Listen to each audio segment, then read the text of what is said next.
Hello, and welcome to Hello Sister, a Vampire Diaries podcast with a magical twist. We're your hosts, Christina Rosso-Schneider and Brenna Dinon. Christina, how's it going today? I'm doing pretty well, just vibing. I'm excited to talk about this episode, but also I'm going to try really hard not to cry because I cried every time I watched this episode. Yeah. So we'll get into that, but it might be, last episode we were cry laughing, and this time I might just be crying. But yeah. How are you? I'm good. Yeah, I feel like this episode definitely has some building stakes. Like, not that we haven't been building towards stuff since the episode, or like we started, since the pilot episode, but I do feel this really starts carrying more emotional weight, I think, like especially with Caroline, which we'll definitely talk about later. For me personally, I'm good. I got good rest last night, which is always just a wonderful thing to happen. So I'm feeling good, and I'm excited to be here with you today. So yeah. Well, should we jump in? Should we just do it? Yeah, let's go.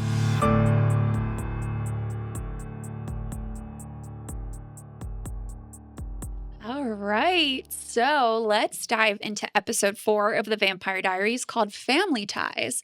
This is definitely a huge episode about family, and we're going to meet some new family members too, which is cool. This episode was directed by Guy Ferland and is the first episode that we have that's not, we don't have Kevin Williamson and Julie Plec as the writers. So that's really interesting. We have Andrew Kreisberg and Brian Young as the writers, and this aired on October 1st, 2009. And as always, we love to share the IMDb synopsis. Stefan escorts Elena to the town's founders' party.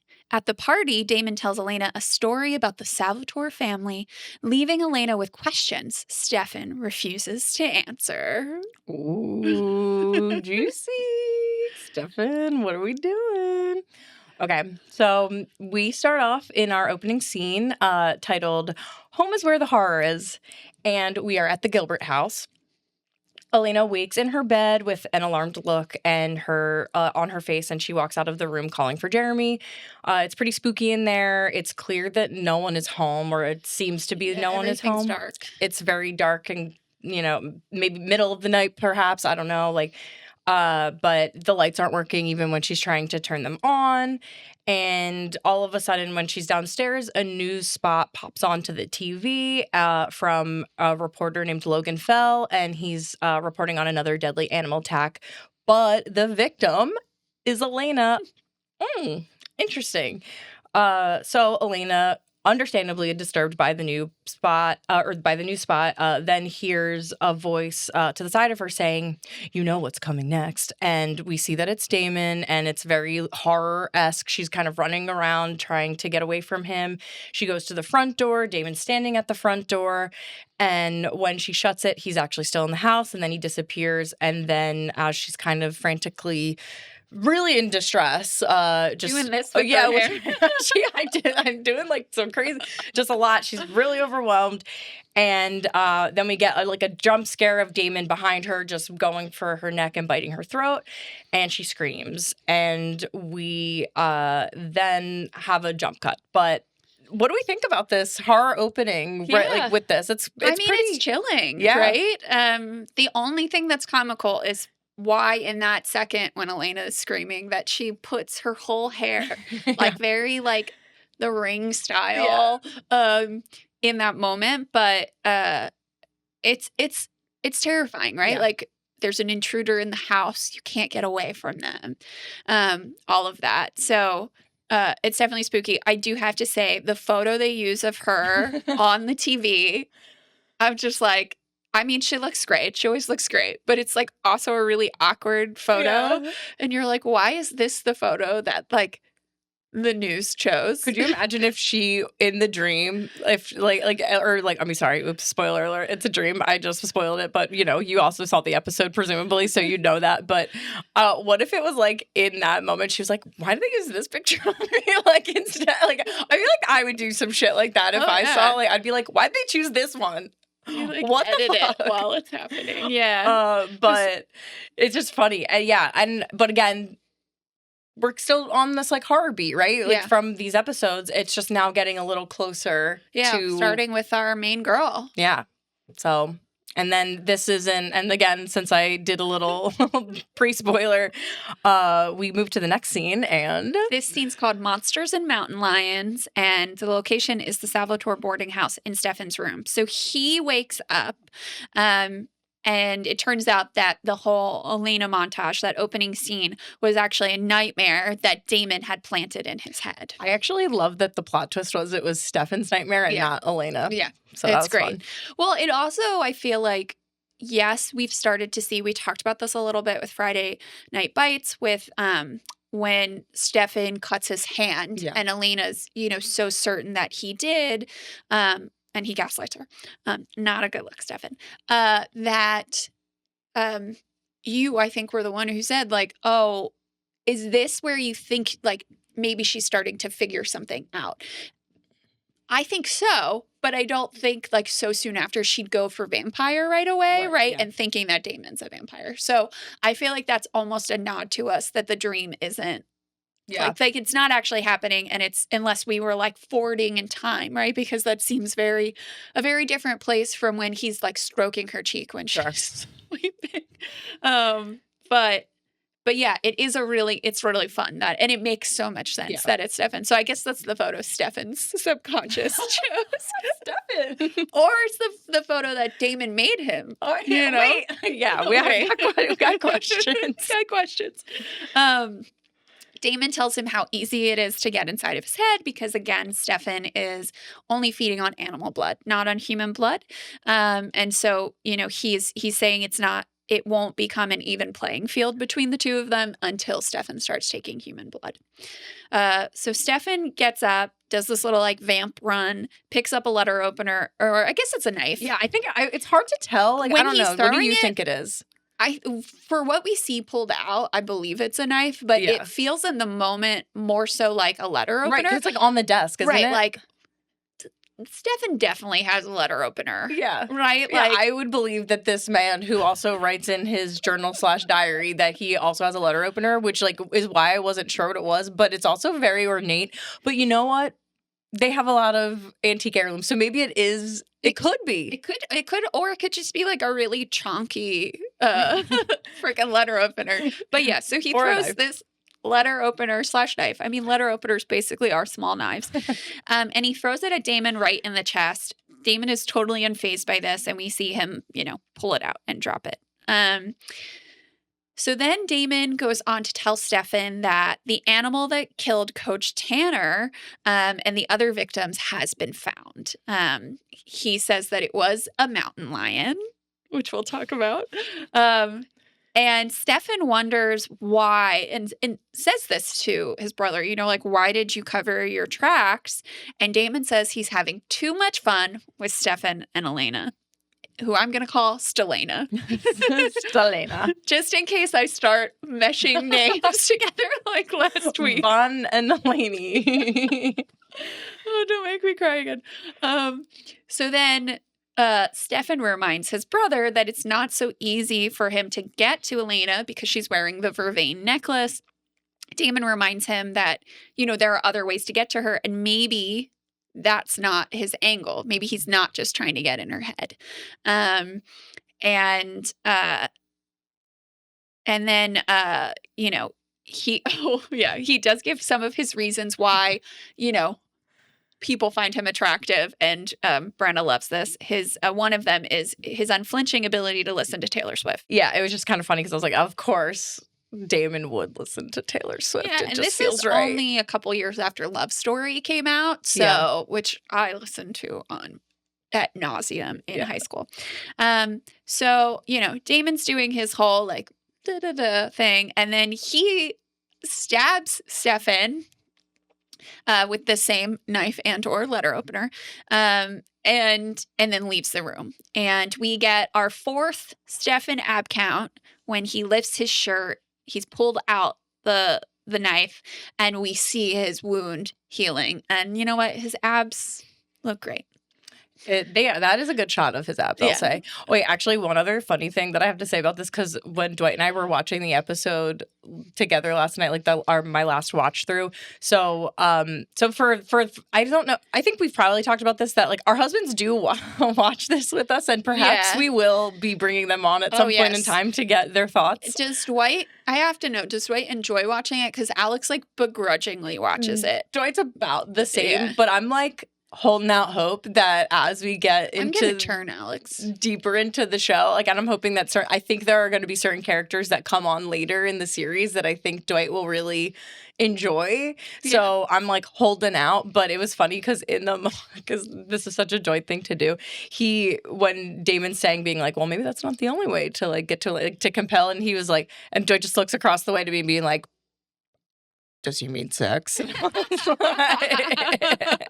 I'm like, amazing. Yeah, I think so. Amazing. But I mean, him, Dwight, fully knowing that was the innuendo, but it was just funny because he just literally like looked across the room. I'm like, yes. I love that so much. It was cracking me up, but yeah, we got to bring him on at some point. Yeah. That'll be really fun to just get there. The husband download. But I love this moment of just like this casual brother stabbing brothers. It's real fun.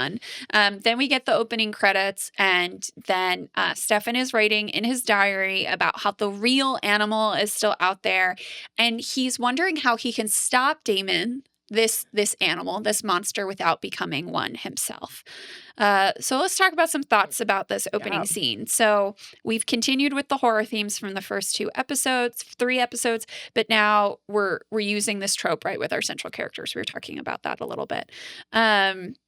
One thing that I thought a lot about was just like some food for thought, is that we already know vampires sleep because we've seen like Damon in Caroline's bed. We've seen we've seen Stefan getting up, but they dream, which I think is interesting because, you know, in some vampire lore, they don't sleep, or they don't need sleep in like this way, right? Like if they go in their coffin, they're just kind of like dead to the world kind of thing, right? But they dream. So I think that's interesting. And then, are there mountain lions in Virginia? And you know what? I looked it up. I knew you would. Because I was like, that sounds interesting. We also we're told it's a puma mountain lion, and I feel like that's 2 separate things, right? Like a puma is one thing, but I feel like that's more of like a jet. But anyway, so looking this up as you explain this. According to the Virginia Department of Wildlife Resources, since 1970, there have been 121 sightings identified as possible mountain lions in Virginia, but they have not been officially confirmed. So again, we're in 2009 here.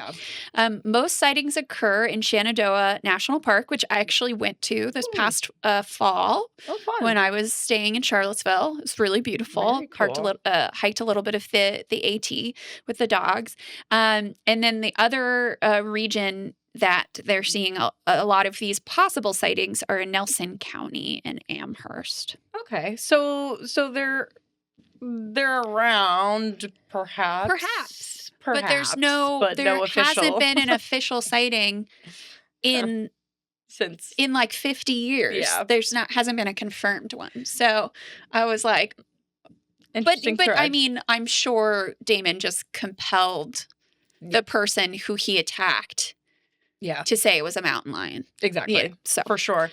And then I did look up, so it seems like puma mountain lions and cougars are all common names for the same species of cat. So interesting. Allegedly. What a cute little kitty. So they are all so I guess they just like cougar, puma concolor is like, I think the like scientific name.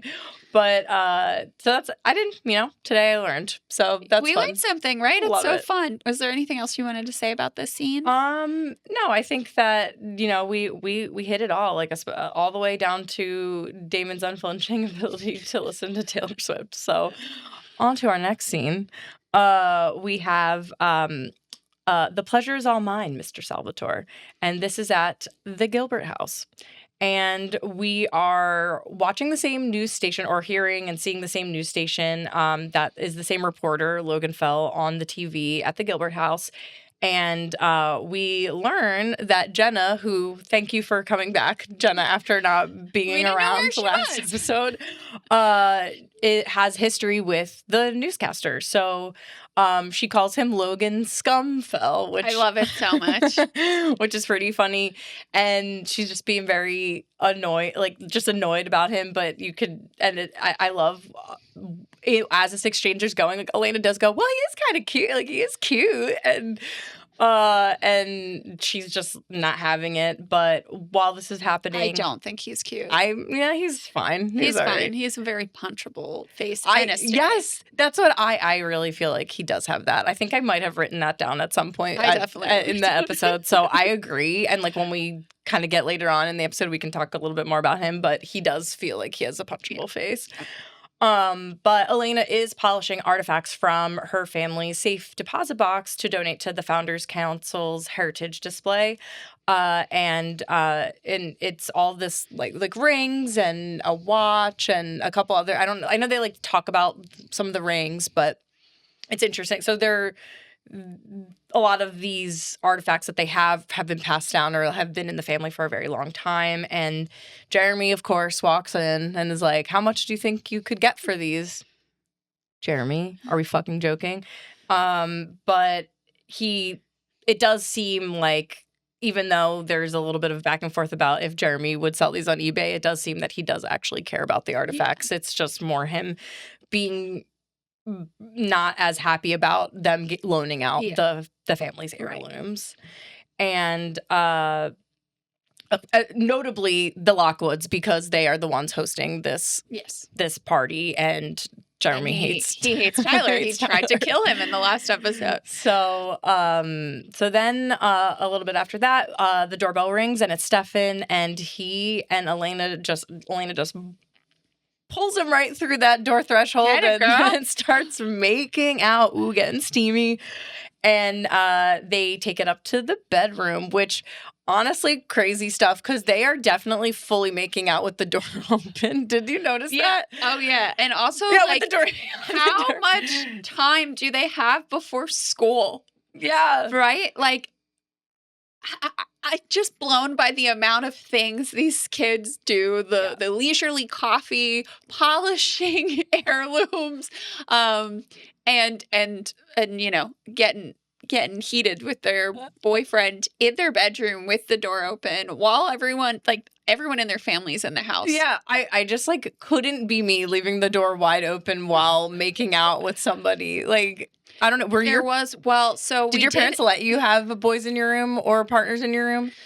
So I had other boyfriends, but my true high school boyfriend, who I dated my junior and senior year of high school, he was allowed over, and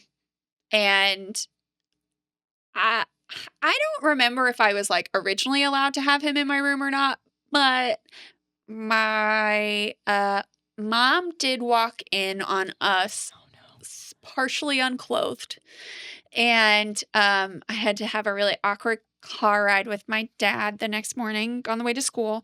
And so after that, my door had to be they weren't home. Yeah. And I came home and we didn't hear them. But after that, my bedroom door had to always be open. That's fair. And that was the rule in place until I lived at home for a year after college, and I had a different boyfriend who I went to high school with, and we were allowed to have the door closed because I was 22 years old. Yeah, you know, but yeah, limited. And at my high school boyfriend's house, we were allowed to be in his room, but we couldn't have the door closed. Yeah. And his mom in general did not. She was pretty strict, so she didn't really like us being in there or even sitting too close to each other on the couch. Oh my gosh. So, what a time high school was. Yeah. What about you? There was a lot of weird things happening in my personal life growing up. That just had some weird family dynamic things going on. So I don't know. In some ways, I would try to just stay out of my house at all costs, right? Yeah. I would not really be at home a lot, but oftentimes when I was at home, I would be in the basement. So even if I had a person, like a guy over, I was like, we were able to like close the door to the basement because that was sort of the MO to the basement, especially because we had dogs. So like we sometimes like we just didn't want the dogs like just because as you know, as a dog owner, like sometimes dogs just being all over the place. So we would close the door if we were like watching TV or hanging out. So in a way, got privacy in that way, but I got away with it because I was downstairs in the basement and not like in my bedroom. So I guess I didn't really hang. But as I got older and had like partners that I would like through college and stuff, I definitely was and. My parents were like, whatever, it didn't really matter. Like, even when I was with my dad, at one point in time, it was just my dad and I living at our house. And my boyfriend at the time, I was like, yep, we're going to go sleep upstairs. Have a good night, Dad. Like, and he just like didn't say anything. But I was also like, I was 22, Yeah. So I wasn't. I had my boyfriend in college, we were long distance. So my parents would let him sleep in like a different room. Yeah. Since he was like, we had like an hour and a half commute to each other. But even like when I moved back after college, I didn't tell them when my boyfriend slept over. Wait, can I tell you that actually Dwight and I at his parents' house, because this was their house rules, is that we weren't allowed to sleep in the same. We haven't been allowed to sleep in the same room until we got married. Well, you're married now. We're married now. We can now sleep in the same room when we stay over at my in-laws. But we until literally this like in the last couple months, we've been sleeping solo every time we stay over. Yeah, I remember being surprised when Alex and I first started dating, and we like went out to his mom's, which was about an hour away from where Alex was living, and where was our home base, and that like we were just allowed to be in a guest room together because I was like, I don't think my parents would let that, but like now they don't care. Yeah, it's like interesting. Been married for like 7 years, so it's just a fun. Like, I mean, obviously people have rules. Everyone's got their different philosophies on it. But Jenna, she's fine. Well, she was just gone last week, so I guess it's better if they're doing it with the door open. I guess, yeah. I mean, I don't know. Do we think Elena's a virgin? I'm like so not sure. I feel like maybe she is. Like, I don't. It doesn't seem like she and Matt, especially since we know it wasn't a passionate relationship. Yeah. It doesn't seem, and it seems like that was really her in this world. In the book, she's like a serial dater. She's a little bit of she's a different kind of person. She's a different kind of person, and I don't think she's a virgin in the books. No, definitely not. But she and Matt also haven't dated for that long in the books either. So, and then she like goes to him. Yeah. But I feel like she has to be, right? But she seems so like cool and confident in a way I was not even once I had like started to, but I was still like figuring it out. Yeah. No, it's hard to say. I don't know. Let us know what you think. Let us know. Tell us what you think what if we think Elena is a virgin or not at this point in time. But they were getting pretty steamy in that bedroom and to the point where they stop, right? Like, and why do they stop, Brenna? Because we see Stefan getting a little hot and bothered and starts vamping out a little bit. So I wish I want to have that effect on someone. Yeah. So he like pulls away but what I love though is, again, it's one of these things where he's similarly, even to what is that? The first episode where they are, like at that when they're it's not when they kiss, but like when he does like has the vamp face when they're on like the bridge or something. Like he has like a reaction, having a moment. Yeah, and he like has a reaction, and so it's clear that the vamping out also is tied to the like to strong emotions or feelings. So obviously being arousal being one of those things. So he like pulls away, but then I love that she's like, oh yeah, it's like getting too like she's like, yeah, we should. But before that, she's like, are you okay? Like totally like whatever. Maybe him vamping out like that. I mean, obviously we will learn and know more that like, and it's a trope that like the hunger is associated also with like a high sex drive and everything, but maybe it's his version of blushing, which I actually think is really cute. I really love that. Yeah. That feels correct to me. But yeah, so the fact that there's the like I think we did get through all of this, right? Did I read through all of this, or do I just? The only thing is that once they press pause, she invites him to be her date to the founders party. Yep. So I just wanted we had our little side tangent, so I wanted to make sure we bring it back. Yeah. So they do, but what's interesting here is that Stefan, when she does ask him this, he goes, "They still do that." Yeah, I feel like Stefan. It was a moment where he wasn't like being careful about what he said, right? It like just came out, which we were talking about last episode. Yeah. So it's just definitely, this is a good opportunity for where like Elena, maybe she was just distracted because they were, getting real steamy, but this would have been a good time to talk about or ask more questions about his family, because that's such a random thing to say, being like, they still do that? Yeah. As if he's been aware of this the whole time. Yeah. So he also says that the Salvatores don't get invited anymore. So that's really interesting. And that's actually one of my like thoughts here, is that we're going to see, we already know Elena's like looking for information about Stefan because he hasn't told her a lot. And he's pretty cagey when Catherine and stuff comes up. Obviously very cagey around his brother. And that becomes a big theme in their relationship in general, but especially in this episode. Like she really is pushing him to tell her things as we get deeper in. And he kind of gives her this opening. Like, I don't think he does it on purpose, but saying like the Salvatores don't get invited anymore. She just keeps going. She's like, yeah, so anyway. Like, and it seems like a weird moment where if I was there, I'd be like, well, why? Can you like tell me about that? And she doesn't. So that seems kind of weird to me. Yeah, so. I agree. So we'll see. So then we move to the next scene, which I've called Bedroom Predator, which you're going to see why in a moment. We're in Caroline's bedroom. But I wanted to say, because I name all of these scenes, I have a short story that was published in like 2019 that's called Bedroom Predator. So I did like a little nod to myself. I want to read that. Yeah. I don't know. I'll have to go back and check it out. I mean, we would have known each other, but it was still early aughts. Yeah. I have to see if the like link is still good, but if not, I mean, I have the document. But if the link's still good, I'll share it. I'll share it with as like extra notes and stuff for people.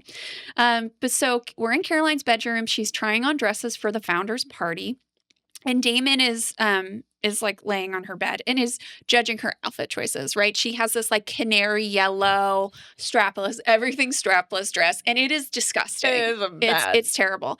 It's like her outfit, like not too dissimilar from her outfit from the Comet.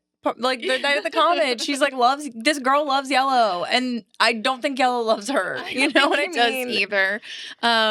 So he's like, wear the blue, and she's like, I don't like the blue, and he says, well, I'm gonna be your date, and she's like, I'm not taking you. Like my mom's gonna be there.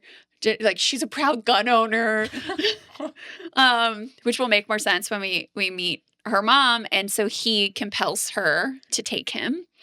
And he mentions that he went through a lot of trouble to make sure that this party was not canceled. Interesting. So as she's trying on the dress that she does end up wearing, we see her, she's in like a strapless bra and cute undies, maybe from Aerie again. Maybe from Aerie. And she's looking so she obviously has the bite mark on her neck that she's been hiding with scarves. So many scarves. But she has some on her shoulders, on her back. And so she's asking him, will I become a vampire? And he says, it's a little more complicated than that. But he says, you'd have to feed on my blood, then die, then feed on human blood. It's a whole ordeal. So it's our first kind of nod as to how you become a vampire in this world. It's also great in this scene. Damon is reading a book from the Twilight series. We know it's not the first one. No.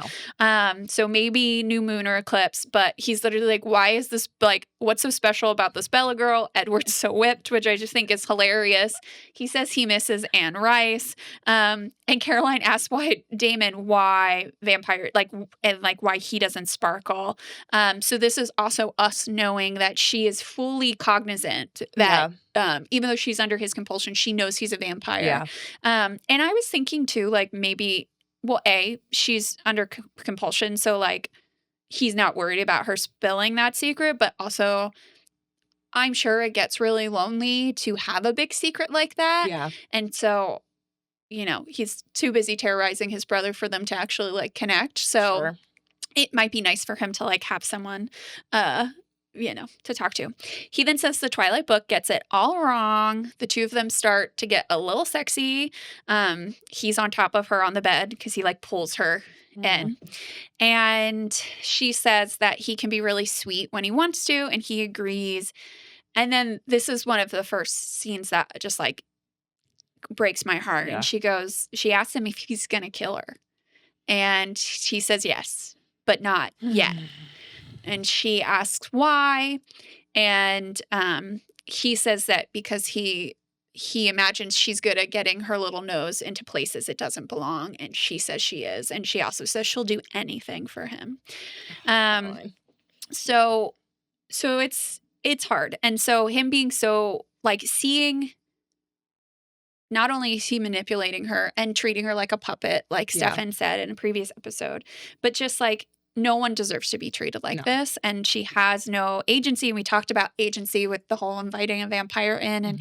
And it just makes me really sad. Yeah, I agree. It is really tough because it's crazy that she does know but yet still is, I'm going to say, I mean, and I think it's kind of implied later in the episode, like she's been compelled to not say anything about it. Right. And, but it's just so interesting. And I feel for Caroline for sure, because it's just Damon is just fully using her, which is just not cool.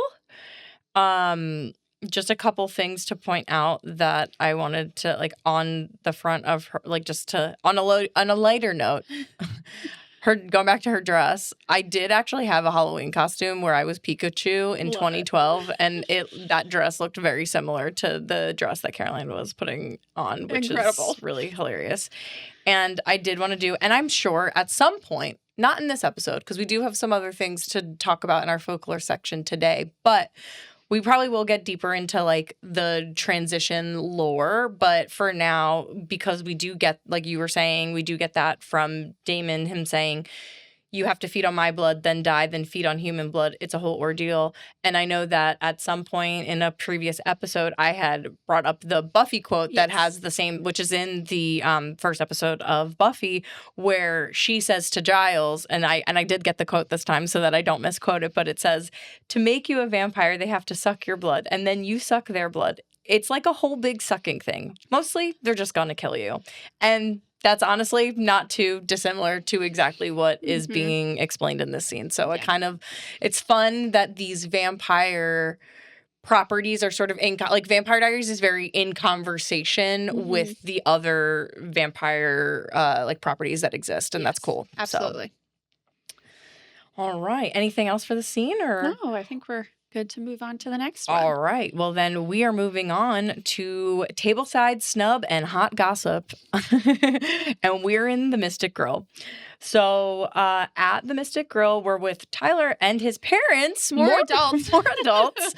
And his dad is asking questions about Mr. Tanner and if they're going to get another coach. Just so he's very locked in on the sports. And Tyler's mom wants them to focus and discuss on the upcoming founders party.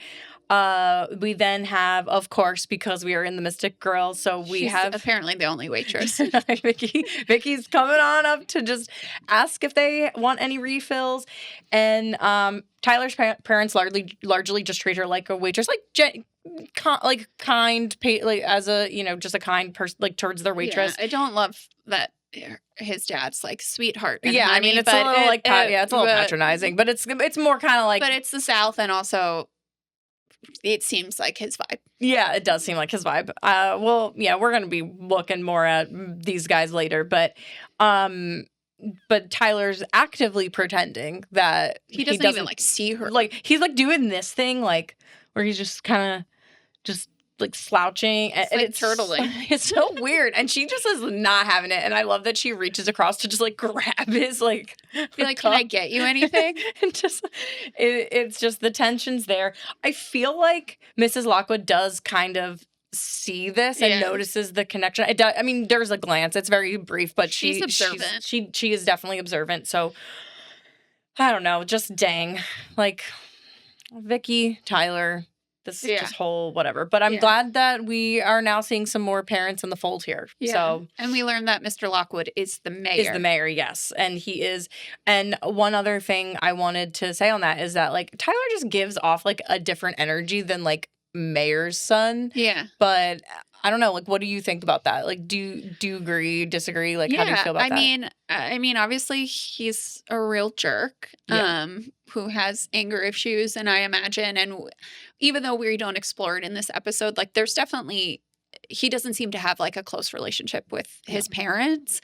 But one thing that I thought was interesting when you made the note, about like him not seeming like the mayor's son, I looked it up, that in the book series, he comes from a wealthy family. He has a different last name. It's Smallwood, not Lockwood. Yeah, that's right. But his family is wealthy and one of the founding families, but he's not the mayor's son. So, and I talked about this last episode that from I was reading about that they weren't originally planning for Tyler to become a larger character in the show too. So I wonder if this is when they're starting to like lay the track of like, you know what, we could do something with this character. We could have it kind of work for our larger plan. But I wonder too if that's why it doesn't totally make sense to us. Like, oh yeah, you're the mayor's son. Yeah. Because he doesn't feel necessarily like super entitled. Yeah. He just seems like an angry dick. Yeah. Like he's not given enough, like he's not giving like white guy with privilege vibes like from our earlier, you know what I mean? Like he just gives like just shitty white guy, just general shitty white guy. They're different. They're different. They're definitely different. Yeah. And I feel, so that's why it was, so when you learn that like he is, you know, he comes from an affluent family, it's like, oh, okay, well that's weird because you kind of because he you know sometimes some ways he gives off like just a rough around the edges like vibe just because of how like aggressive he is. Yeah. I think that's like more what I was like getting from, but maybe that's just his anger issues, you know? So, all right. So moving on, we are still at the grill. So like I like when they sometimes do this in these episodes where we'll be, you know, and they do it actually pretty frequently in these episodes, but they'll be doing scene in one section of the set, right? And then they'll kind of pan over to another grouping of people doing something. So we do that over here. We like pan over. We see Bonnie and Caroline are also getting food at the grill, and Bonnie is expressing some like frustration over the fact that Caroline's bringing Damon and Elena's bringing Stefan because Caroline basically, as soon as Bonnie kind of like huffs about her like them not going together, then Caroline's like, well, ask Elena, and then she's like, well, she's asking Stefan, and who no one wants to be the fifth wheel. I've been there and it's always it's not a fun time, but then you know, Bonnie kind of knowing more of the dynamic between Bonnie's mom and Caroline's mom and Caroline, she's like, well, is your mom okay with taking like Damon? And because he's older, sexy danger guy. And then my other favorite thing is that Caroline goes, her retort to this comment is that if that's like a witch Twitter tweet. So we're getting this very hate it for the sense that like we're still making fun of Bonnie for witch stuff, which is annoying because this girl is she's got some intel, and we'll see it more, but you know, predicting unknowingly but Mr. Tanner's death, right, is pretty big. That was a pretty big thing, but then also like she I don't know, like, she's just been showing these things, but then they just make fun of her, and I'm like, stop making fun of Bonnie.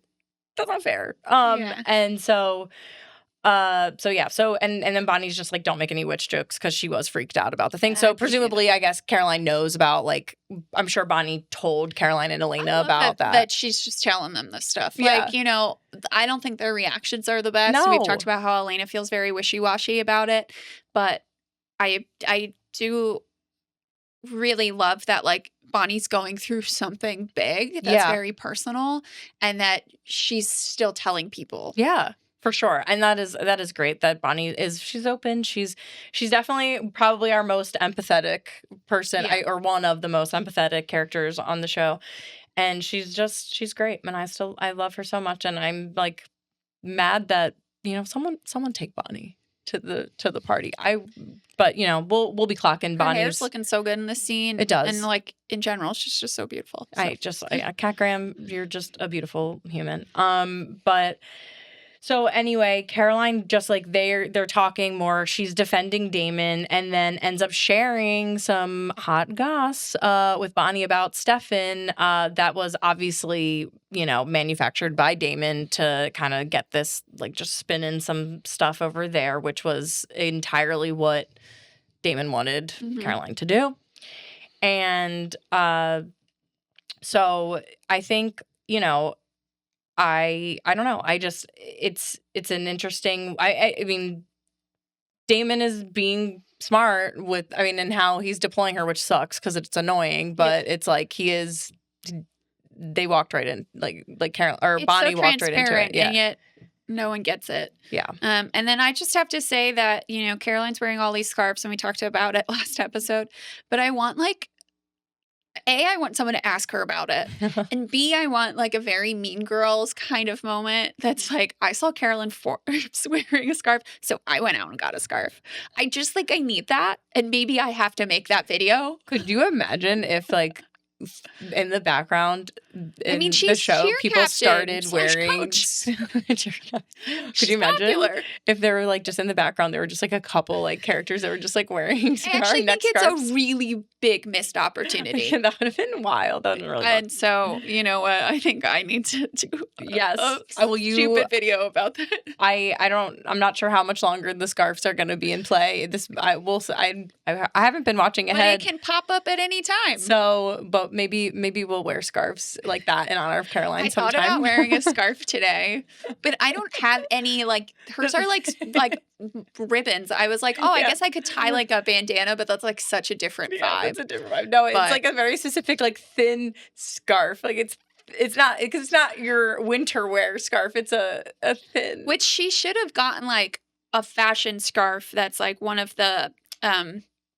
what are those called, where it's like a ring. You know, it's like an oval. Oh, yeah. Oh, they're like an infinity scarf, right? Like, she should be wearing that. I actually think that might hide things a little better. That would be of the time too, because people definitely wore that. I mean, I know that it's October now, so it's in universe. It's October. Yeah. So we're getting into, like, a little cooler season. So actually, would make a little more sense if she was wearing a scarf. But, like, honestly, you know, though, currently today, I feel like those scarf moments, like, people are wearing those with dresses a lot. Like, have you seen that? Like, so I think, you know, Caroline, there's something there. Yeah. There's something there. But as we go on, we move over now away from the two of them. We don't actually hear the download that Caroline's about to share with Bonnie. We kind of clip away from that so that we hear it later in the episode.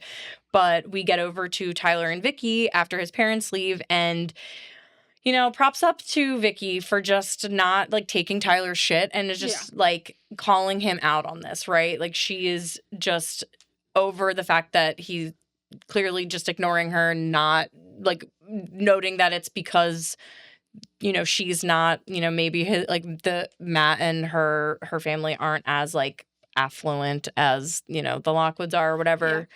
And but of course, Tyler, being this kind of guy, just smooths it all on over by being like, or did she say that, like, who are you bringing to? She asks him. She goes, well, who are you bringing to the founders party?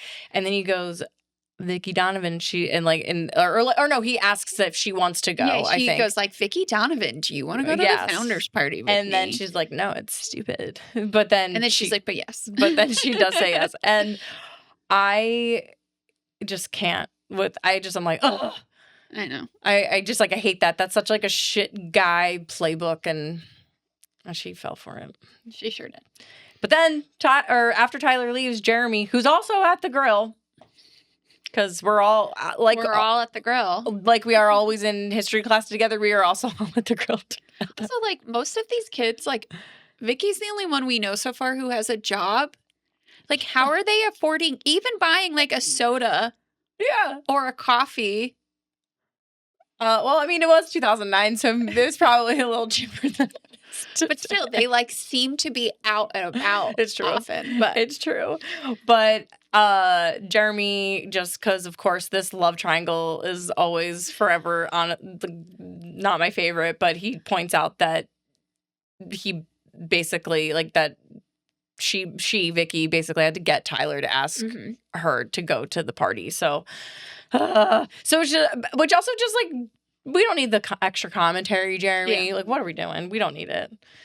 But he's also at the bar doing this, like drinking a Coke, which is also crazy. So it is illegal in most places for minors to sit at the bar or even be in a bar. And I looked it up, and it's illegal in Virginia. You can always trust Christina to look it up. So I was like, what is happening? So anyway, we move away from the grill for a little bit. In our next scene, it's called Blood Only Runs So Deep When You're Related to Vampires. We're at the Salvatore boarding house, and Damon is in like the living room space on the couch, literally going through Stefan's like school notebook. He says he's going through Stefan's homework. Nephew Zach is back too, and he's there. Obviously, so he's back. We see him there. And he's like, we learn that because he's like, what are you doing here? Right. Like kind of going back into like the Stefan pattern of like, what's your plan? You know, and Damon mentions, for instance, that like he doesn't know why Stefan like chose to go back to high school, which I agree. We've talked about that before. There were other ways that he could have done. He could have got a job at the grill. They're always there. He could be homeschooled. Like there, why are you going back to high school? And in this, we learned that in the 70s, Stefan went to Harvard. So like even more reason, like you were like Ivy like school educated. Why? And so Nephew Zach is questioning Damon's motives, and Damon ends up threatening him, literally is like choking him out, and Stefan interrupts. So Damon walks off, and Zach's upset with Stefan for not doing anything about it. And Stefan's like, what do you expect me to do? Like, if I don't drink human blood, like I'm no match to him. And Zach's like, well, if you had vervain, you could weaken him. And Stefan tells us, this is interesting, that there has not been vervain in Mystic Falls since 1865, and that Damon made sure of that. So, but Zach has this look on his face, and he's like, come with me. And he takes him to the basement where there's a whole room full of vervain. And apparently the practice of growing vervain in the Salvatore family has been passed down through the human generation. And that's where the line, like, blood only runs so deep when you're related to vampires. And he says, if Damon knew we had this, he'd kill me. And Stefan's like, but why are you telling me? And he tells Stefan that he trusts him. So this might allow Stefan to have the upper hand. I also have to just say that, like, so this house obviously is so beautiful and, like gothic and so much of its design and the woodwork and everything. And then they like go down this stairwell to the basement, and it is so modern. And then we get into the basement, and it looks like a basement. And then all of a sudden there are like dungeons and like old doors. But it's just this really weird moment if you're like, what is this hallway? Like, why does it look like you're in like a house that was built in the 80s? You know, it's just like really funny. So It is truly wild. But, oh, man. Yeah, it's just, but here we go. We have this vervain, and you know what? More on that Yeah. to come later Yeah. on in our episode. We'll find out more. So then the next scene is be careful with it, Dick. Dick again. Dick, drink if you say Drink Dick. if you say Dick. We are at the Gilbert residence, and someone rings the bell. Tyler goes to answer it, Jeremy goes to answer it, and Tyler's there. So he like tries to shut the door on him. But Tyler like puts his hand out and was like, I'm here for my mom to get the artifacts from your family for the Founders Day party. And so there's also this moment where it's interesting, like Tyler stops before he goes to be like, would it change anything if you knew that I actually like care about Vicky? But Jeremy doesn't care. And then he makes the note of like, be careful with it, Dick, which is great. So it's curious. I wonder with Tyler here, like, is he trying to make Jeremy feel better about Vicky choosing him, or is he trying to prove to himself that he actually deserves Vicky? I'm not sure. Yeah, I gotta be real. Like, I mean, not that, I guess I could probably say more in in our hot takes at the end, but I'm so tired of this love triangle. They just annoy the shit out of me at this point. But I'm like, guys, come on, get it together. But anyway, moving on to our next scene, Whisper Down the Lane. We are still at the Gilbert house in the kitchen. And Elena and Bonnie are hanging out in the kitchen looking at nail colors. And Elena immediately, as soon as Bonnie comes over, realizes that Bonnie has something that she wants to share with Elena and encourages her to share, which Bonnie doesn't want to because she doesn't want to ruin the night. But it doesn't take that long for Bonnie to crack and dish girl on what she hears what she got from Caroline, the backstory of like the goings on between Stefan, Damon, and Catherine. So allegedly, Catherine chose Damon, and then Stefan was mad about it, and then manipulated Catherine time and again to then eventually turn Catherine against Damon. And then Elena, thankfully, is like, well, that just sounds like one person's side of the story, and it's Damon's, right? So she's not having it, and she's like, you know what? This isn't my business. Whatever's happened is not my business from his past.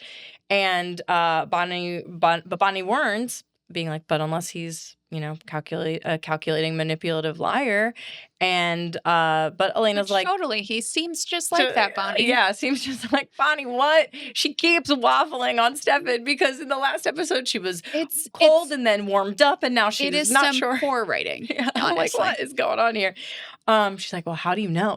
And so really wild. I don't even for Bonnie, I feel like, come on, like, I mean, in like 2 scenes ago, she was questioning Caroline bringing Damon to the party. And also she had told Elena she was over her worries about him, that like the dinner party did the trick. Yeah. And so I don't understand why she's just trusting it. I mean, yes, Caroline's great at getting gossip, but it's why I called the scene Whisper Down the Lane, because it's the story's going to change a little bit every time someone says it. But it's, like Elena says, it's very clearly one side of the story. Yeah. So like, what is this? I do have to say too, and this is something that is breaking my brain, right? So we know they're vampires, but if we didn't know they're vampires, Stefan is 17 years old and Damon is in his early 20s, right? So we know Catherine is dead. And, Damon says it seemed like yesterday, but it's been alluded to that it was a while ago. Yeah. But they both dated her. How does that make any sense? Did Stefan date her when he was 13 years old? If that's the case, and she is around Stefan's age, then that makes the relationship between her and Damon extremely illegal. Yeah. And really, really, really uncomfortable. Mm-hmm. So that's where I'm like struggling. I know they're teenagers, hormones, drama, etc. But this timeline makes zero sense. And I know we don't have a real timeline, but like it didn't just happen. Right. So we know that Elena and Bonnie have some issues with the age gap between Caroline and Damon. So think about this. No matter how you spin it, Stefan and Catherine were younger than 17. Yep. Right? Because also we know he has, well, at least we've been told here, I think it changes later in the series, but we're told in the first episode that he has a June birthday. So he just turned 17 a couple months ago. Right? Like this is breaking my brain and it makes me feel really uncomfortable. Yeah, because it's like, when was it? And here, my one, like, Damon was going after a 12-year-old? Like, come on. I have feelings about him, but even I think that's not likely. I think, and that's why, again, I personally feel like if I was being fed these lies, I would be like this. And I feel like same with you. I'm like, this math ain't math. And I feel like both of us would not be, we would be like, excuse me, I need to know a little bit more about this because this is not the dots are not connecting here. But my only thing that maybe Elena is like why it hasn't been so apparent to her or any of them is the fact that, you know, when you're younger, time is like a little different, right? Yeah. Like, and things, even something feels a long time ago, but it was only like a couple months ago. Right. So my only is maybe she thinks logical, this happened last year. Maybe it was last year, right? Like, it's like maybe it happened a year ago, which I guess when you're that age, time is, it feels a little slow. Like, I mean, I feel like every day is like just blink and it's over at this point in my life. But I do feel like when we were younger, and that is true, where you're taking in a lot more experiences. So things feel like more slow. So then by that, perhaps that's why. But either way, it's still kind of weird. So. But it also seems like it had to have been, again, if we didn't know they were vampires, more than a year ago, just because of all of the details we're getting about like what transpired between the three of them, and then that she dies in a fire. Yeah. So which we'll come back to that. Yes. I have questions. And just before we go on to our next scene, I think my one question that I have for you is like, how do we feel about knowing ex's pasts? Yay or nay? I mean, I'm a Gemini queen, and I want to know all of the information. I mean, not all of it, but I want to have pertinent information, right? But, you know, I've definitely ran into trouble in past relationships, whether it was jealousy on either people's parts or like the really awkward, like at this point in my life, and I felt this way for a long time. I mean, I've been with the same person for over a decade, but like that the whole like sharing your number and stuff typically ends up just causing issues. And so, you know, my husband knows about any important relationships that I had, including like my boyfriend the years before we got together. And Alex lived with their partner before me in the house I ended up moving into. And so like they were together for a really long time. So like I know all the details of that. I've also met her because they shared a dog. So it's like, and now I think it's kind of funny when like, you know, 20 years removed, we're like talking about like, you know, high school crushes and stuff like that. Like I don't get upset about any of that, but I am also in an adult loving relationship. And this is, you know, the person I plan on spending the rest of my life with. So I think it's more of like when you're dating and you don't know, is this forever or like whatever. I think it's worth noting that, you know, and I don't fault Elena for wanting to know about her boyfriend and his life. But two things. A, we don't know exactly the timeline, but like he didn't just lose a girlfriend and didn't even just have the messy love triangle with his older brother, but she died. Yeah.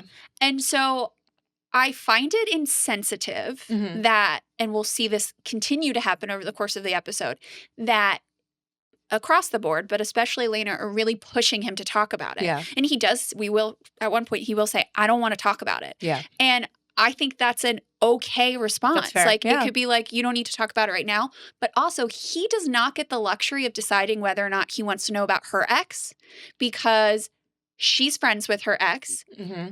Their high school is the size of my finger.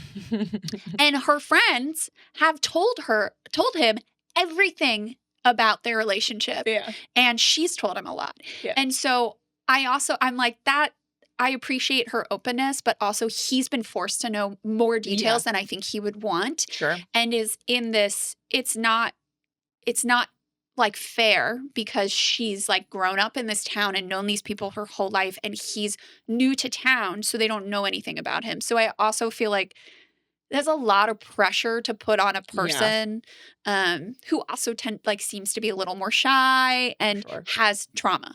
Definitely. So I'm like, girl, give him a break. Yeah. Yeah. And I think that in this episode, it does feel, and when we get to the later scenes, it does feel, they're obviously having communication issues, which is always like a good old trope in these teen dramas, I think. But I agree with you. I think that Stefan's in a tough position, but also is, And then it's obviously additionally complicated, but Elena doesn't know that. But yeah, and it's like, we probably should try to work to give her a little something, and we'll see how that goes. We'll see how that goes. Yeah. So anyway. On to the next scene. You're dead, dude. Get over it. One of my favorite lines from the show.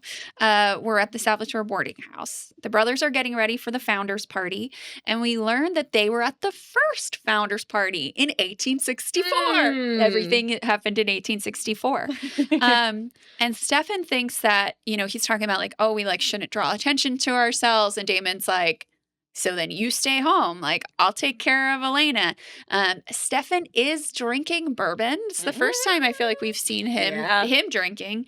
And I know that you noted this because Damon is getting dressed, and we do get to see him shirtless. He is looking good. Yeah, more fully than previously. the previous, because I think we had clocked it once when he was with when Caroline. He sniffed the pillow.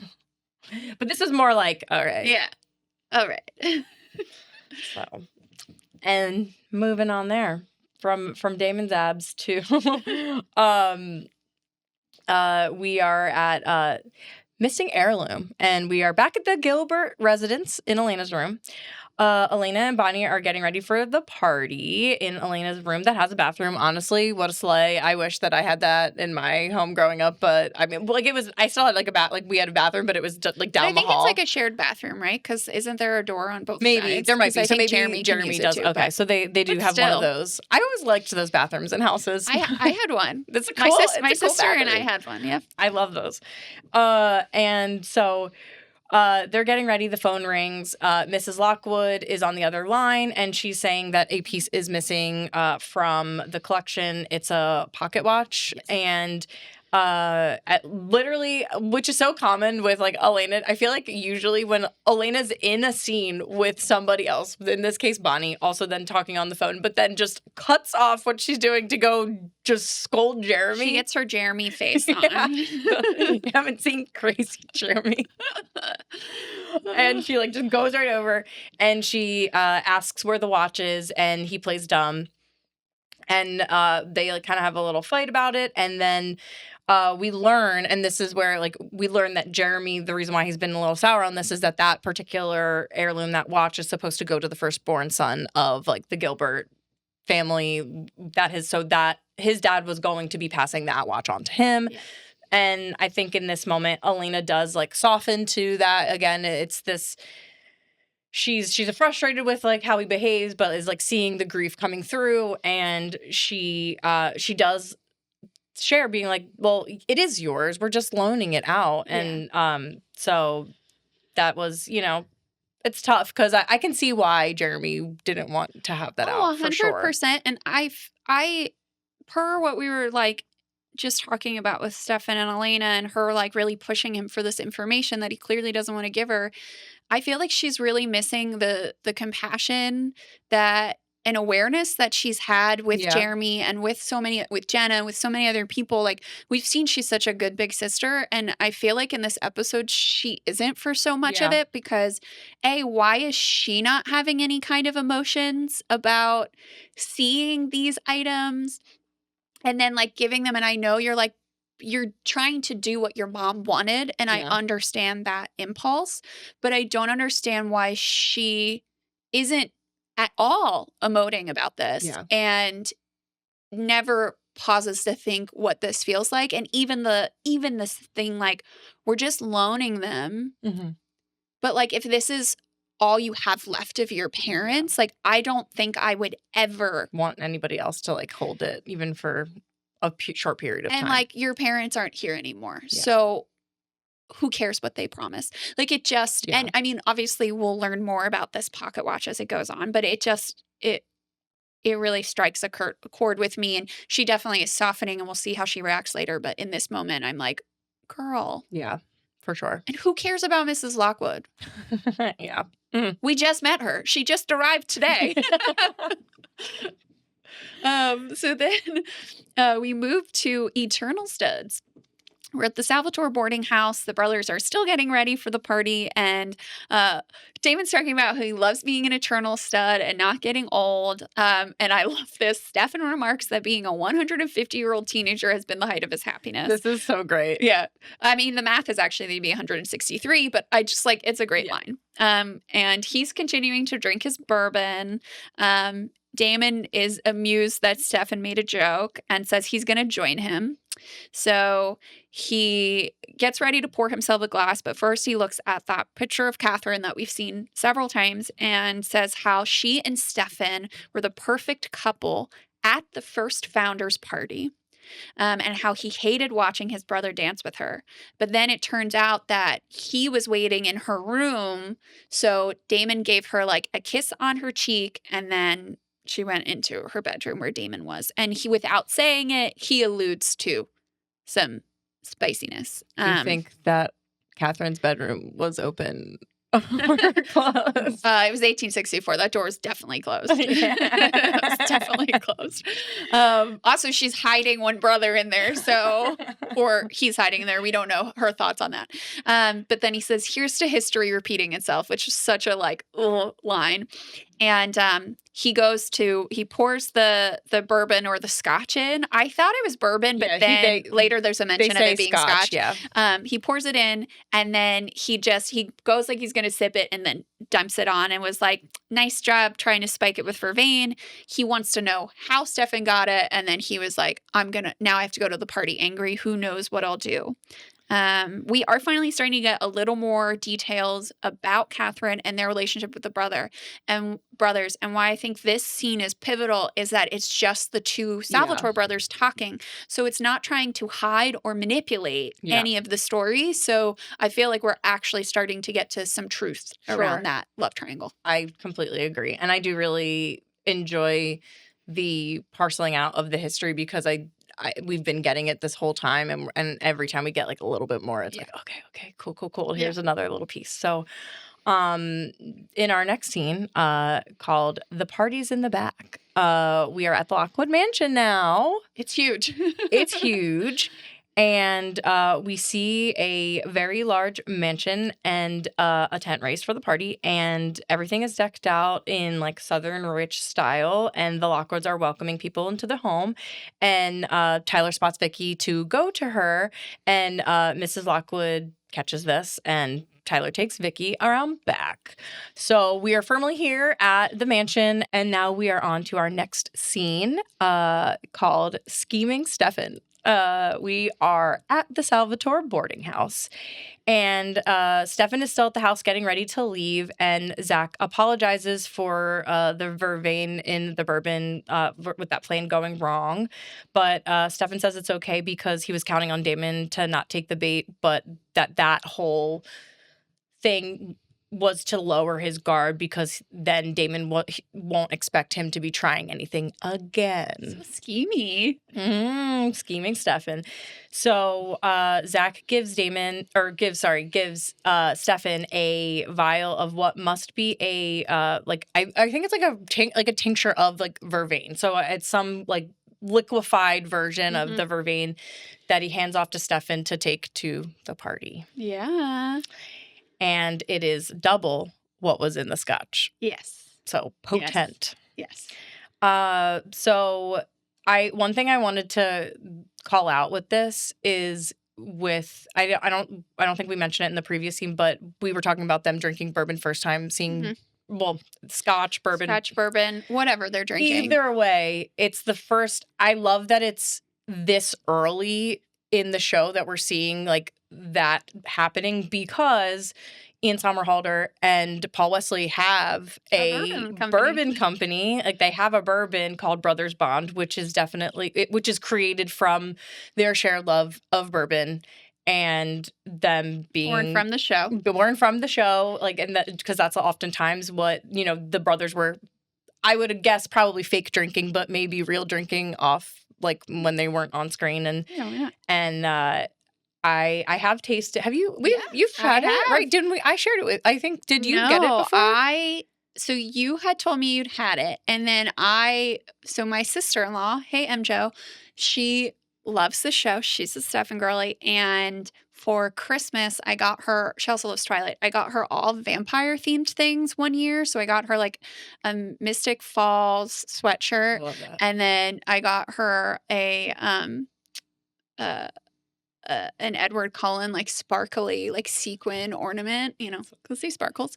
And then last year I got her I got at my local wine and spirits the last bottle of Brothers Bond that they had, and we cracked it open. She squealed when she saw it. She's not even a big bourbon drinker, and so my brother-in-law and my husband and I shared a little bit of it, and I thought it was pretty good.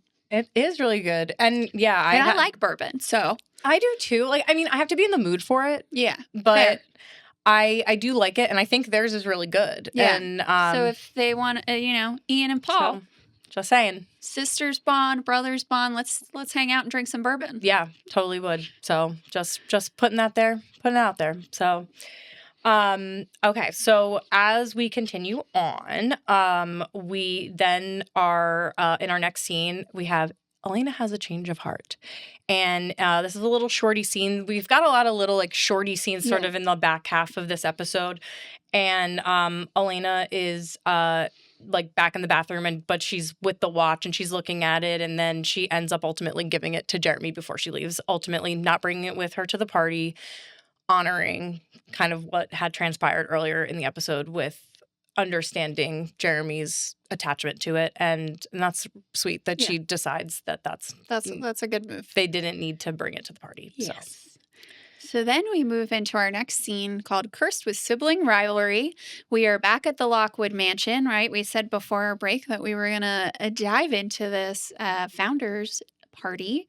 So we see Caroline and Damon arrive at the party. I need to say, Caroline has this like braided crown updo. So my hair's a lot shorter, but braided crown updo. Look at this braided crown updo. In updo. honor of Caroline, our queen of beautiful hair. Beautiful hair. Still here for the fan fiction. She's a cosmetologist.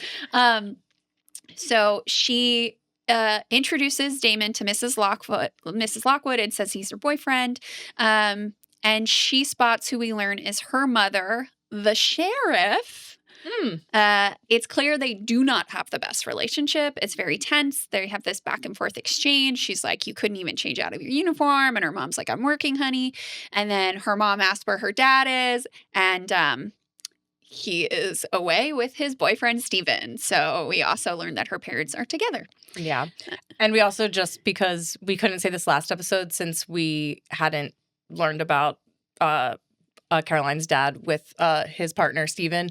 But in our headcanon, when we were talking about tattoos and how Caroline got her little star tattoo, our headcanon is that Caroline's dad and Stephen took her to get that tattoo. And I think we stand on that. I stand on that for sure. Absolutely. Absolutely. I also want to note, too, that it's very subtle, but Mr. and Mrs. Lockwood are welcoming everyone. There's literally a long line outside of their beautiful, massive mansion, and they're inviting everyone in. But so Caroline comes right in and is like, Mrs. Lockwood was like, "You look lovely." And Damon does wait at the threshold until Mrs. Lockwood invites him in. So that still needs to be invited in, but it's very subtle here. But it is something that I didn't catch until I watched this episode many times. In between all of this, Stefan and Elena arrive. They come in together. They are welcomed in as a couple instead of like Caroline going first and then Damon waiting for an invitation. And they're being all cute. We see Damon clock this. Then we get a few shots of all of the historic heirlooms on display, and we see Elena looking at the rings, and it's Stefan, right? Who asked Stefan, yeah. Damon. You're just always thinking about Damon. Oh my God, I love it. Oh God, Stefan asked if these were her parents, and she says there's a lot of history here. In similar to like the scene at the grill, we're going to bop around this party to different people who were there. So then we see Jenna. Yay, Jenna's still here. Also there at the party. She's stopped by our news anchor, Logan Scumfell, and they have a sour exchange as she rejects his invitation to dinner. So they clearly have a previous relationship. Then we go back to Stefan and Elena, and on the wall, there's a document created by the founding families of Mystic Falls for, quote, the inaugural Founders Council celebration, with names including Sheriff William Forbes, Mayor Benjamin Lockwood, Damon Salvatore, and Stefan Salvatore. So obviously, Elena clocks this. Yeah. She can read. She's not good at history, but she can read. And so she's like, what? And Damon cuts in and says that they were the original Salvatore brothers and alludes to this tragic story. Stefan tries to stop him, saying, like, we don't want to talk, like, we don't need to talk about the past. And Elena's like, no, like, I want to know. But Caroline's there with Damon, and she's like, I'm bored. I want to dance. And she asked Stefan to dance with her. And even though to me it seems very obvious that this was done on purpose, and Elena is not super happy about it, there is a brother swap. So Stefan leaves with Caroline and Damon stays with Elena. Damon and Elena have this exchange where he ends up apologizing for trying to kiss her. So that's, not, I mean, he's doing a lot of bad shit in these, like, episodes, but hey, at least he apologized for that. Yeah, I don't know if it's a genuine apology, but he does apologize. And then he spins stuff. He mentions having a therapist. We all know there's no way this guy has a therapist. But he's like realized he's trying to take the past out on Stefan, and says that the Salvatore brothers have been cursed, starting with the ones who signed the document behind them, right? That there is the cursed Salvatore brother, like, ancestry, right? Then we go outside of the mansion under this tent where Caroline and Stefan are dancing, and he literally says, like, did Damon tell you to do this? And she's like, why would he do that? And then he offers her some champagne, which she accepts. Again, just open drinking from teenagers. With, like, her mom there, who's also the sheriff. Some wild stuff. Wild stuff happening. Back inside, Damon and Elena continue their conversation. Damon mentions, this is really interesting, and we don't get to explore this more in this episode, but says that the Salvatores wore like royalty in Mystic Falls until the Battle of Willow Creek, which we heard about the Battle of Willow Creek in the pilot, right? Before we got to World War II. Until we eventually moved to World War II. Well, what's great about this moment is Elena's like, I know, we learned about it in class. And I think it's so funny that she's like, in that way of like, yeah, I know this. And I'm like, girl, but you didn't know it. You didn't know it 2 weeks ago. And like, Also, you definitely don't pay attention in class. So you're telling me, even though you've never paid attention in history class before, that you retained all of this information about the Battle of Willow Creek? I don't know. But we're told that the Confederates fired on a church. There were civilians inside. And Damon adds to the story saying what the history books left out was the people that were killed. They weren't there by accident. They were believed to be Union sympathizers. So some of the founders on the Confederacy side back then wanted them rounded up and burned alive. The original Stefan and Damon had someone they loved very much in the church. And when they went to rescue them, they were shot, murdered in cold blood. Interesting, right? So, of course, Elena's curious about who was in the church, and Damon alludes to a woman saying, doesn't it always come down to the love of a woman? This is also giving definitely the audience who knows more about what's going on some big clues without revealing anything specifically, but some big clues, more clues than Elena's picking up on. Yes. And then Elena's like, look, I can't get in the middle of your feud, and she hopes that they'll work it out. So, what are some of our thoughts about this scene? Because it's getting juicy. Where do you want to start? I mean, okay. So, I guess like my first question to you is, if you were Elena in this moment, and just remember in our last episode with the conversation that Damon and Elena are having in the kitchen, do we think that, or is that was the last episode, right? Oh no, it's starting to like already bleed to my brain. The weird dinner party. Like there are a lot of parallels happening, and I think I would just be like, what, this sounds very familiar. Like I get it. Sometimes in some ways history can repeat itself. Family issues can be cyclical, but what are we doing? This feels very like on the nose. A woman that they loved died in a fire. Yeah. Obviously, we know these are the original Salvatore brothers. Yeah. But it is this like, Elena. Yeah, Elena, come on. But some other things with just, there are a lot of what's cool about this scene is that there are just a lot more characters at play as we're kind of going through the house, right? Family ties, because we've got, we got Sheriff Forbes in the mix, where you've got a little Logan Scumfell, who's not really necessarily family, but clearly Jenna has like a relationship. And we will learn he's part of the founding families. Yeah, he is. The Fells are a part of the founding families. So, because in the book, they're actually in Fells Church. Instead of Mystic Falls. Yeah, because Fells Church is a real, I think. No, I think so. Wait. Yeah, I think so. Yes, it is. Or Falls Church. It's Falls Church, it's Fells Church in the books. Yeah, okay. I was like, I know there's a place. I drove by a sign when I was in Virginia this past fall, and I was like, oh my God, that's where the Vampire Diaries like actually would be. Yeah, because we know we filmed in Georgia, but it's so interesting that they have all these different like things. It reminds me of like the like Sunnyvale thing, where it's just like, okay, it's sort of the same place, kind of. Yeah.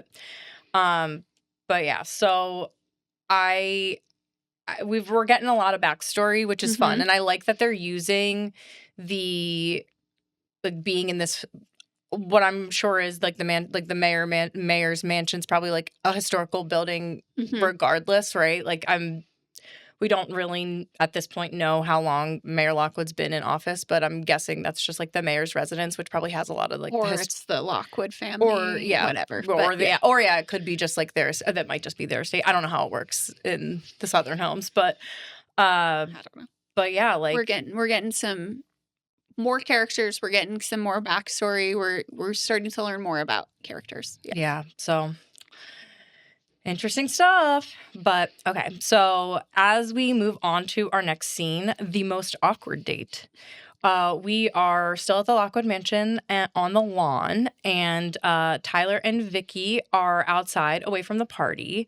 And she calls Tyler out for keeping her away from everything, everybody, especially his parents, concluding that he's embarrassed to be with her for being lower class than him. And he assures her that's not the case. But when she says they should say hi to like his parents, he tries to like stop her. He's just being really weird. And the argument sort of escalates, and right as it is escalating further, Mrs. Lockwood interrupts and says hello to them and apologizes for Tyler's behavior to Vicky, and citing that he gets it from his father. Interesting. And Vicky, of course, is like very polite. Like she's very, she calls her ma'am.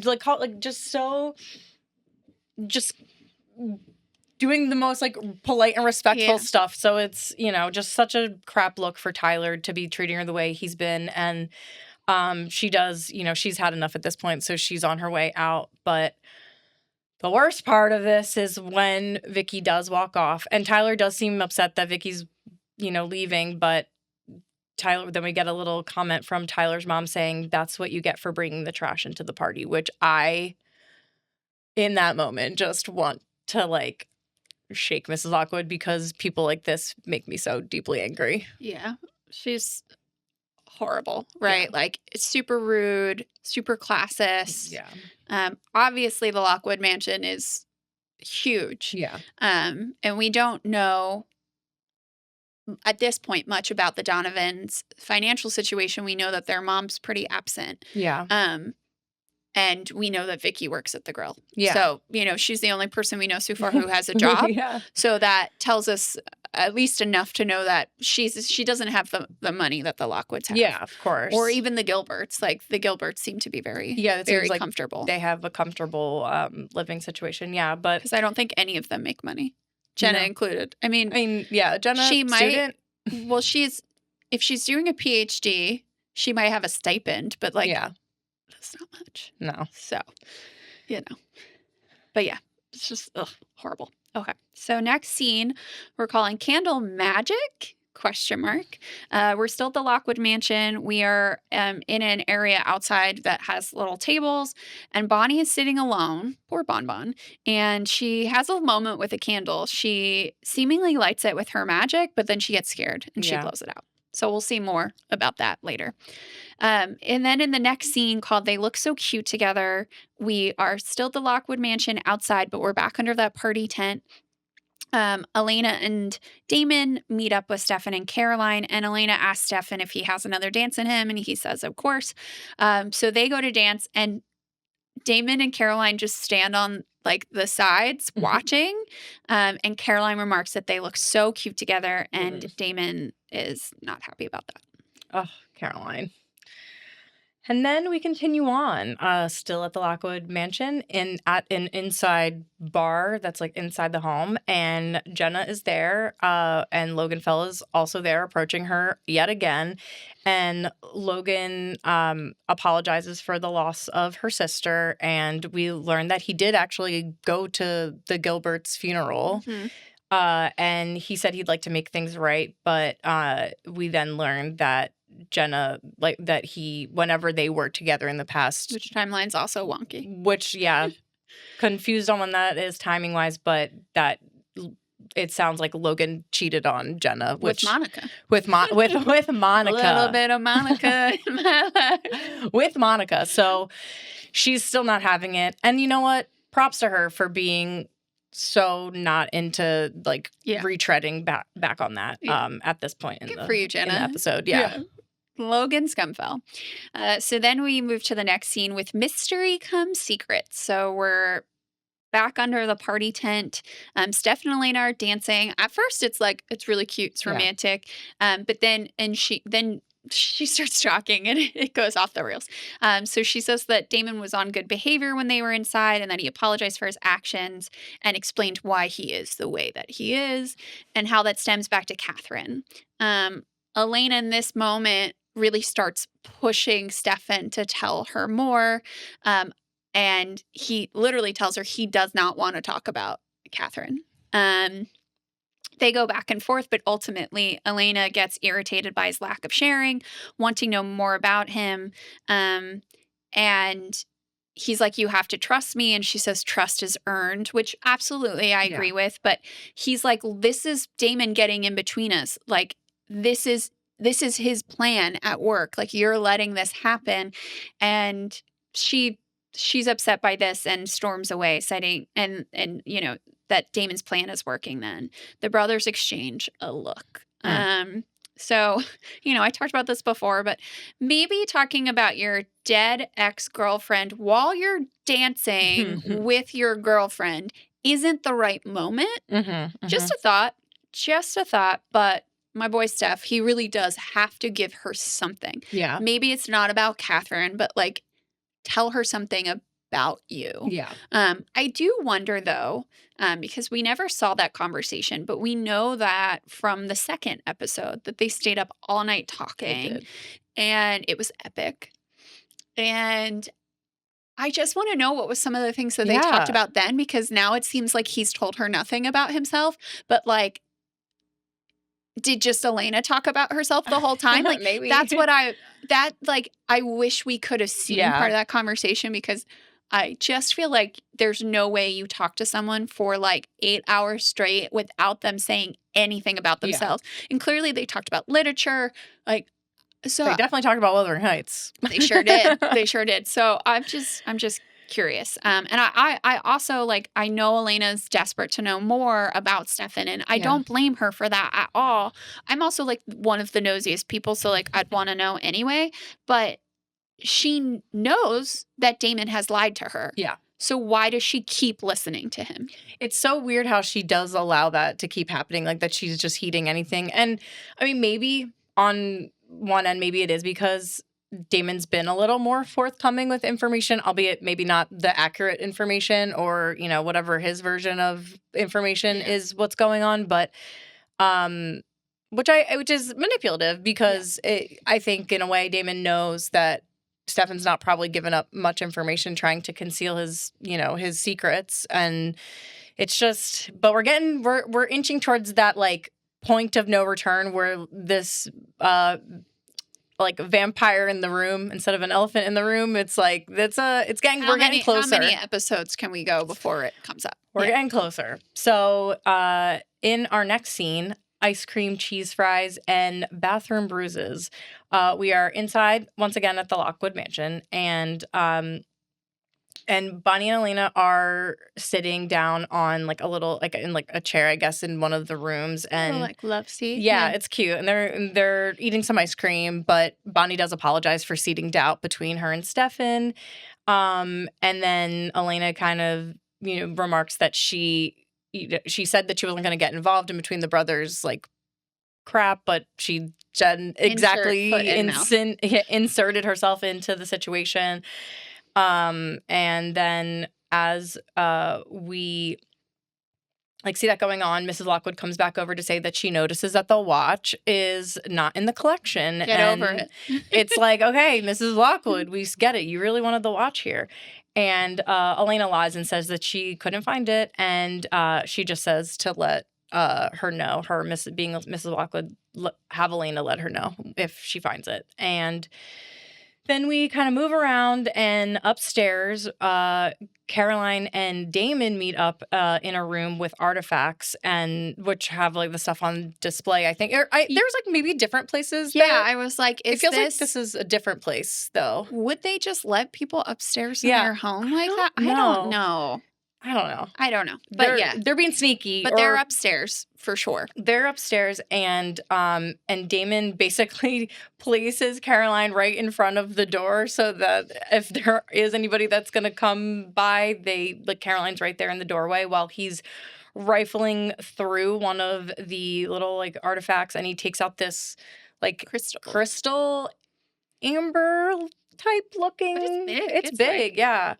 Like just like a hunk of, I mean, it looks like jewelry kind of, but is a gem. But yeah, so he grabs it. Caroline's like, you're not supposed to touch this, but Damon's like, well, I put it there, and she's like, well, when? And he's like, a long time ago. A long time ago has been a thin excuse for these brothers, to be honest. Like, just the time is questionable. Yeah.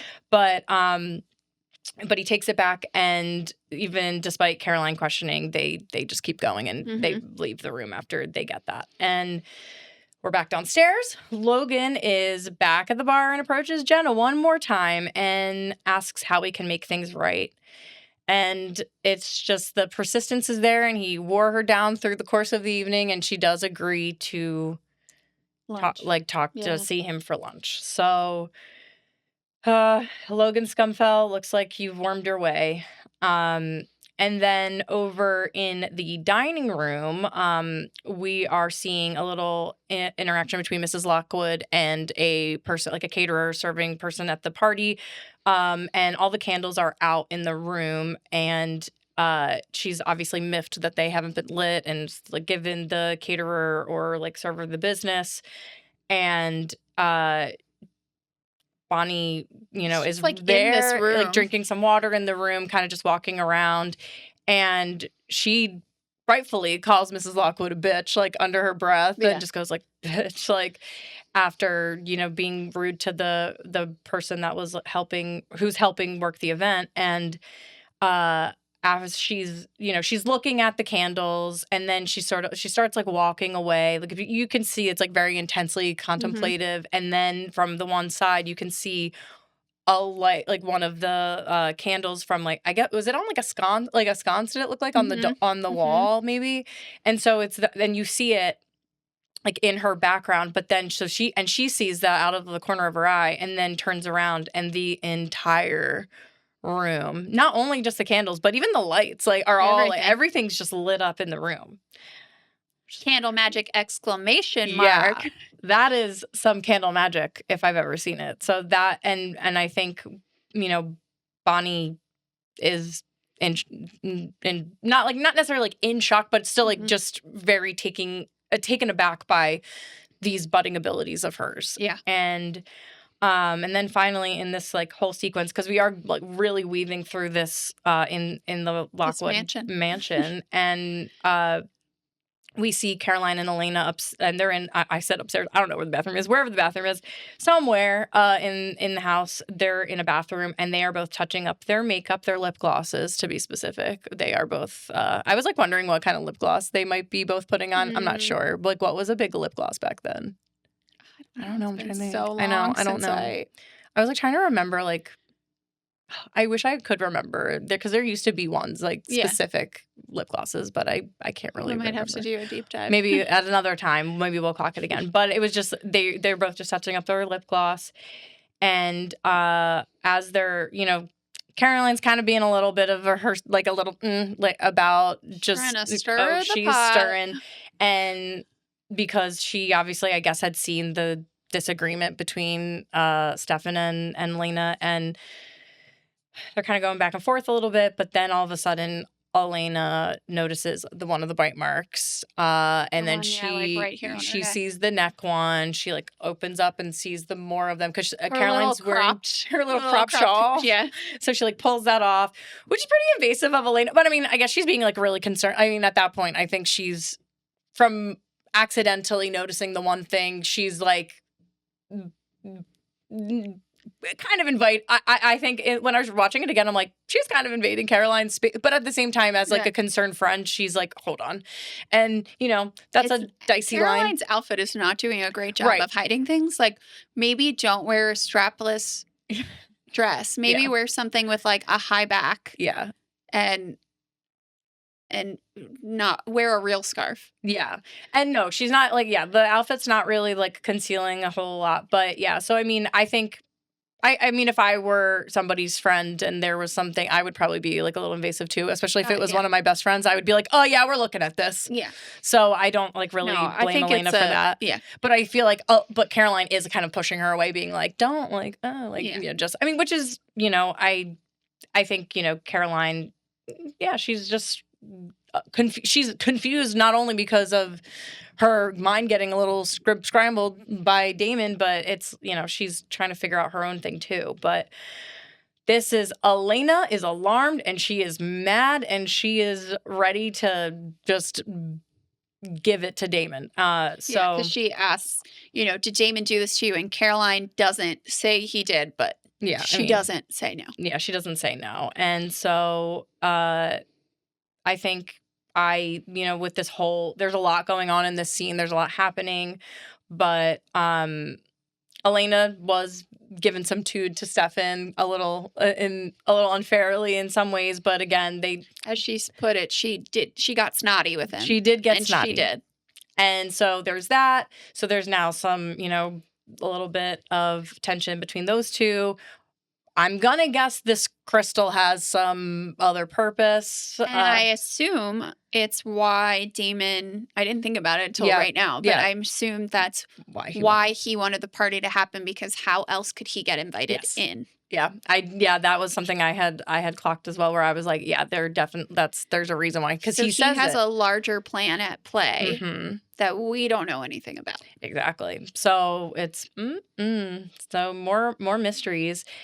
And I feel like this is where we can, not that we didn't believe Bonnie. We've always believed Bonnie this whole time. But, it's kind of undeniable at this point that she does possess some pretty intense magical abilities, especially being able to do something that big, like light a full room of candles, which is really cool. Can't wait to see more. Can't wait. So then we move to our next scene. Who can you trust? We're outside of the Lockwood mansion. Elena goes right to Damon and threatens him. He says, stay away from Caroline. If you don't, I will go to her mom. The sheriff. I will tell her what she's done. And she's just like, stay away from her, which I'm like, good for you. Yeah. So then she goes to find Stefan, who is in the distance, standing in front of a pond by himself. He's our mysterious loner guy. So she walks across the lawn to the pond where he is, and she apologizes about getting upset with him over everything with Damon, and said, you were right about him. And Stefan clocks that something's up. Though honestly, I feel like they're not that far apart. He should have been able to hear the conversation with Damon, but okay.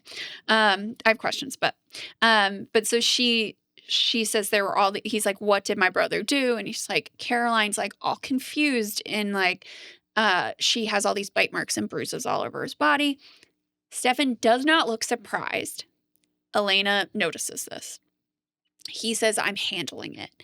And he's like, you have to let me handle it. And she was like, why isn't he arrested? Like, what is happening? And then in the distance, like in the background of them, we see Damon, who's like clutching Caroline's arm, is like, and she's like agitated. She's upset. He's like dragging her down the steps. So he sees this and is like, I gotta go. So some thoughts about this. First off, thank you, Elena, for realizing, even though you've already realized it before, but that Damon is a piece of shit. And I know that we as the viewers know at this point, regardless of whose team we're on, like we know that Stefan is the trustworthy one of the two. We know that he is good-natured or good-intentioned. But I like want to scream at the TV watching this, like, trust Stefan. Yeah. Like, don't give in to this bullshit. Like, look at what he's doing to one of your best friends. Look at what he's doing to you, My other big thought is, if you found bruises or signs of abuse on your friend and her abuser is at the same place, wouldn't you stay with her? Yeah. Or get someone to be with her, because you would want to. I'm all for saying shit to Damon. Yeah. Absolutely. But she then walks off to find Stefan. But what she's actually done is tell Damon that basically was like, she squealed on you. Yeah. So he goes right for Caroline. And I'm like, I know you're teenagers. But like, I don't think that's the right steps. No. And I know she's just emotional, but like, Bonnie's somewhere in the mansion lighting candles. Go get her. Go get her. Go get Bonnie. Just have even someone who's just like a caterer, like have someone sit with her. Yeah. Yeah. So that she doesn't have to see Damon again and he can't get to her. Yep. Agree. And we're going to see like, I mean, we see in this moment he's like dragging her, but we're going to see where like the climax of that. And so it's just this moment of, I'm like, your intentions are good, but you're potentially putting your friend in further danger. For sure. And definitely did, because she's just not thinking. She's just going off of pure emotion at this point. She's so she's just so upset with what she found that she's, you know, but and I do appreciate a lot of like the female characters in the show are very like bold in the way that they like have no problems being like just telling off like people, being like, excuse me, actually. And I do love that about like Elena, but it's a little misplaced. She should have maybe been like, safety for my friend first, then let's go pop off on the abuser that has been doing this weird stuff to my friend. Like, I also don't even know if my first person would be to go to Damon and then go to Stefan. Like, I would just probably go to the sheriff. Yeah, I mean, like, honestly, I actually just think I would go to her mom, who is the sheriff. You can kill two birds with one stone. I'd go to my guardian. I'd go to find Jenna. Yeah, exactly. And maybe break up Logan trying to worm his way back in. But I'd be like, especially because she has a close relationship with Jenna. Like, that feels like if you don't feel like you can maybe cross that boundary for Caroline of like involving her mom, right? Of being like, I need to get an adult involved in this because this is not okay. It's beyond an adult thing, especially for how old they are. Like, it's like, this is the time where you loop in an adult, please. Like, please loop in an adult, but they don't. So this is why we get to the last part of our episode, which is coming on up. But before we get to the very, very end, we are at the Gilbert house. We're back here. So this scene is knock knock, your dream girl is at the door. And Jeremy is playing video games when the doorbell rings. It's Vicky, and she says she's ready to make one more wrong choice today, and they start kissing. And as I think at this point have put my, it's funny that like just how this happens, like, because we just kind of wrote like, you know, just change off like different scenes, but it's funny that I've gotten all the like Tyler and Vicky and Jeremy scenes today, and I'm like, yeah, I'm so tired of these three. But they, you know, I'm glad that on one end, I'm glad that she just decides to kind of like be with Jeremy, because Jeremy, I think, is I think we were saying this the other day, like, he's the more emotionally safe person out of the two guys. But I'm like, what are we doing? But at least Jeremy is finally, you know, getting a little bit from Vicky in a more like tender way. But either way, this love triangle is we're over it. Yeah. I don't love, even though it's obviously a nod to him saying like that she keeps making, you know, these bad choices. You know, I don't love that she's calling Jeremy one more bad choice. Also like, that's not romantic. No, it's not, but we'll see. So then we move to one of our final scenes of the episode. Are we biting or breaking up? We're back at the Lockwood mansion on the outside lawn. So we're now with Damon and Caroline, and she's pleading with him. She's apologizing. She's like, I didn't tell Elena anything. I said you didn't mean to hurt me. She doesn't like know all this stuff. And he goes up, it like stands behind her and like has his hands on her hips and like is pulling her close, and he's like sniffing her hair, and he's like, oh, like you drive me crazy. And then he's like, it's okay. And she's like, she's crying. She's very upset. She's apologetic. But he's like, it's okay. And you can see her like visibly like start to kind of relax. Yeah. And then we also see her getting aroused as he's like touching her and sniffing her, and he's kissing her. And then he's like, but unfortunately, like, I'm so over you. And then he bites her, seemingly to kill her. But uh-oh, Damon is having a reaction to drinking Caroline's blood. Uh-oh. Then in like such a cool move, Stefan pops out, super like casual, and is like, I knew I couldn't spike your drink. so I spiked hers, right? So think back to when he offered her champagne and he must have put vervain into it, the like double dose that Zach gave him. And then I guess he takes his brother away. We don't see that. So then in the next moment, we see Caroline. She's alone on the lawn. This is so heartbreaking. Yeah, This is it's the really, moment really I've tough. cried every time watching this episode. She wakes up alone on the ground and she's definitely disoriented. And as she's like starting to like get her stuff together, her like bags there, etc., she finds the crystal. So it must have fallen out of Damon's pocket when Stefan took him away. And Elena comes up and is like, "Oh my God, Caroline, like I've been looking for you." And you can see, even though she's like partially in shadow, you can see Caroline like trying to like compose herself, right? And she won't look at Elena right away, but when she does, she's like, "I'm okay." And she just keeps saying it. And she's crying. It's so sad. And it's just so awful. She's so scared. She's shaking. And Elena holds her and she's there for her. And it's just like, oh my God. It like, is. I can't. It's just it's really hard. And like, that's, we try to keep things like lighter on this show, but I mean, that is kind of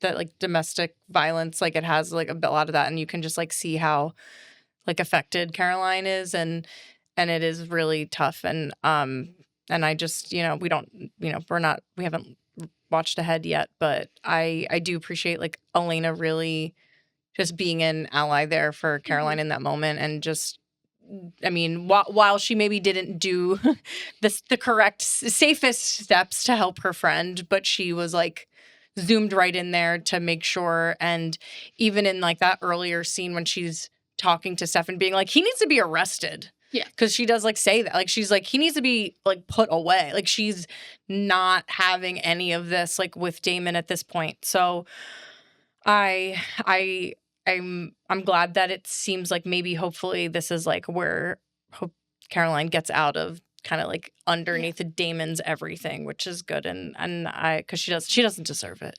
No one deserves it. No one deserves it. And like she has her quirks, certainly. Yeah. But he really is, to how Stefan referred to it, treating her like an object, like a puppet. And it's just really horrible. I have to give major props to our actors in this scene. Candace and Ian do this scene so well. It is so believable. And this moment, so he's holding her from behind, bites her neck, and holding the front of her, like slowly starts to bring her to the ground so he can continue to feed on her. And I assume like basically bleed her dry. Yeah. But it is like so seamlessly done. Yeah. I mean, Candace King is just like, her whole body is just like, numb or like good body acting. Yeah, very good body acting. It feels really, really believable. It feels like she's losing consciousness. So like that, I just have to say, like we watch these episodes so many times before recording, and every time I was like, give them an award. Like this scene was choreographed so well. Yeah, like the physicality was really good, and the acting is really great too. I have a couple additional things. One, is Caroline still bleeding on her neck? Because if she is, Elena doesn't notice it. So what does that mean? But also, like, there would definitely be blood on her scarf at the very least. Definitely at the very least, but scarf. So suspicious. And then the other thing that I put together watching this many times in a row is when she and Damon, a little bit earlier in the episode, are upstairs looking for the crystal, we see more of her personality coming through than we have in some other moments with them, in that like she's questioning him. Yeah. And he's like not having it, and it's like trying to shut her up, but he doesn't compel her. And she was already drinking. She has champagne in her hand. So I'm wondering if she's not as strongly under his control here, which is also an additional reason she might be so flustered Yeah. Because when Elena notices, not only because it's an emotional thing, but also because she doesn't have whatever script he's told her. Right. Yeah. She doesn't have that ready because she's not fully She's under like his losing control. the compulsion probably through So the that was vervain something I being- hadn't thought about before. That's cool. Yeah. Yeah. That's a great observation. So interesting. And I agree with like, one, I love that a lot. And two, I definitely, and I mean, as a person who's seen the series, I have thoughts, and I haven't rewatched this show in a very long time. So actually rewatching this is sort of fresh for me, even though, I remember major plot points to this series, but in these like minor things, but I'm like, I think I know why maybe she might not be bleeding. I mean, I do too. But yeah, if she's not bleeding, there's a reason. But we don't know why. We currently don't know why, but if you've also seen the show before, you probably also know why. Yeah. And that's a fun little thing in the episode because like, we're still learning about some of the goings on here. So, and then we are rounding out to our final scenes here of the episode. And so this scene is penultimate scene, if you will. Yes, Damon, the headline reads, "Deadly Beast has been captured." And we are at the Salvatore house in the basement. And Stefan is locking Damon up in the basement with the vervain with help from Zach. And like Stefan's metaphor for beasts and monsters from the beginning of the episode comes full circle, where he sort of imitates the report saying that about the mountain lion, but saying that the deadly beast has been captured and all is well in Mystic Falls.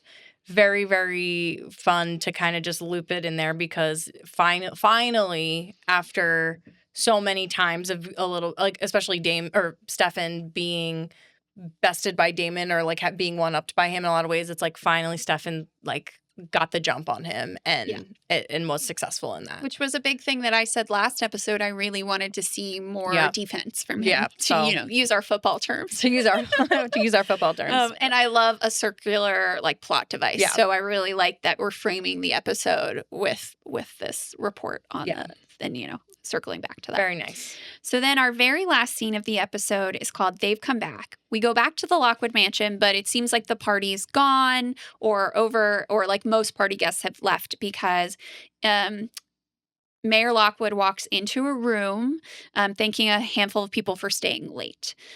We have Sheriff Forbes, Mrs. Lockwood, and Logan Scumfell. Sheriff Forbes asks if they have the pocket watch, and Mrs. Lockwood says that Elena says it was packed away with her parents' things. Logan says that he can get it, which is really making me feel like he has ulterior motives, right, for trying to get back into Jenna's good graces. And the sheriff says good because 5 bodies were drained of blood. So they've come back. The vampires have come back to Mystic Falls. And then we get the credits. So, wow.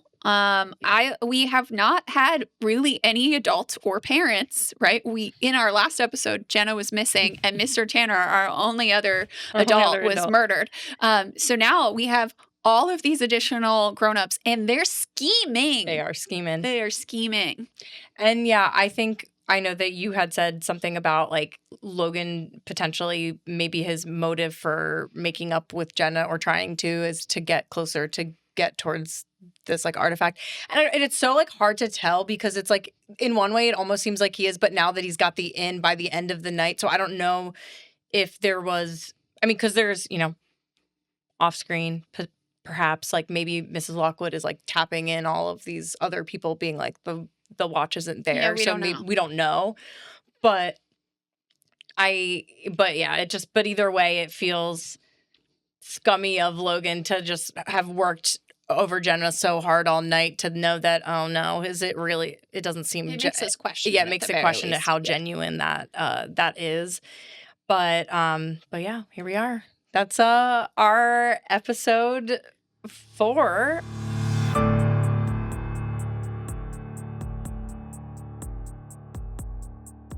Now we will move on to some folklore. And so today with folklore, we're going to do kind of like a twofer, I guess, in some way.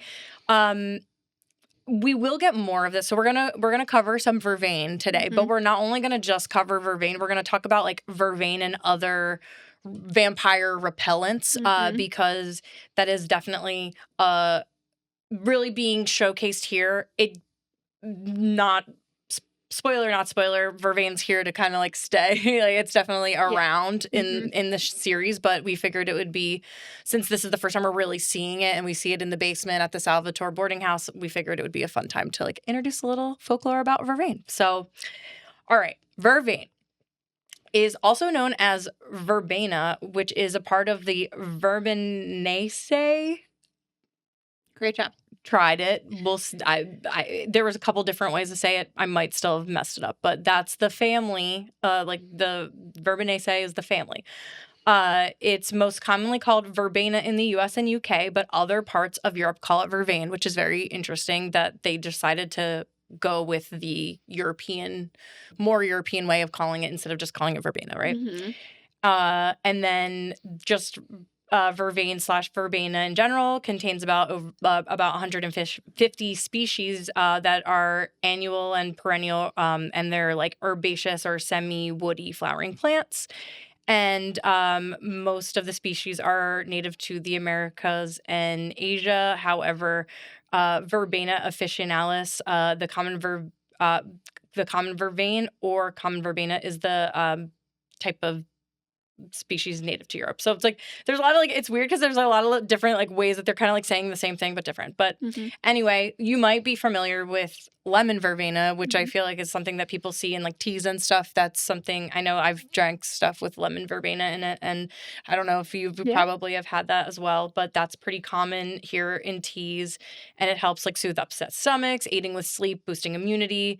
The vervain that we're talking about in the episode and in the show is also ingestible. It's not the same as obviously lemon verbena, but and it does have a little bit more of a bitter flavor. But it can be used in like tinctures and like other things. But this particular vervain is blue vervain.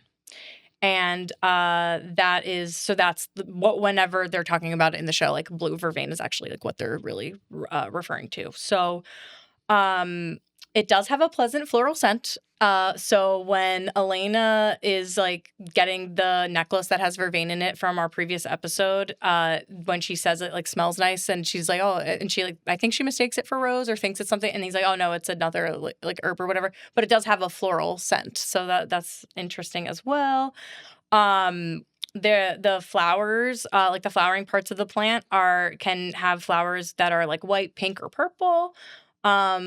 Questions on why it's called blue vervain, but hey, whatever, it's fine. But that was what it said online. I mean, genuinely, I was like, it looks like lavender to me, but I'm colorblind, so you know. Yeah, it has kind of like a violet color, so it's so sort of warm, like a bluey-ish, but like it definitely looks more purple to me personally.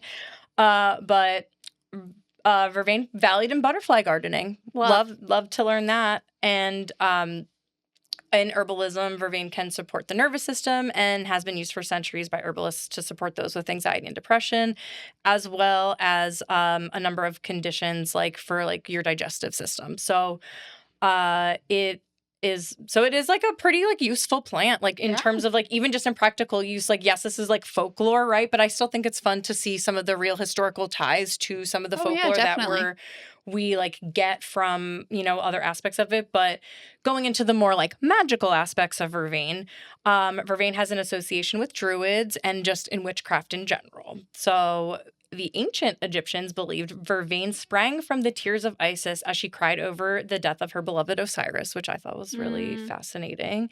And the Romans, Greeks, Celtic druids, and worshippers of Thor in Scandinavia, so like some Nordic folks, are all consider vervain to be a holy plant. So I'm like cool. Very reverent plant. It was mostly used in like magical practices. It was mostly used as a altar plant and had associations with the planet Jupiter, which is really interesting because like Jupiter, and this is just like my own just understanding of Jupiter with like astrology and stuff, it's like a planet of expansion and luck, and So that is interesting. So I guess like with an altar, maybe just like to promote just, that generative way if you're going to be doing magic, like bringing that there, it makes sense to me. It also can be used for cleansing and purification. Other magical uses of vervain, this is so again, like sort of, and I've sort of been referring to it, but healing, luck, love, protection, and in terms of protection from it could be protection from witchcraft, protection against snake bites, protection from evil spirits.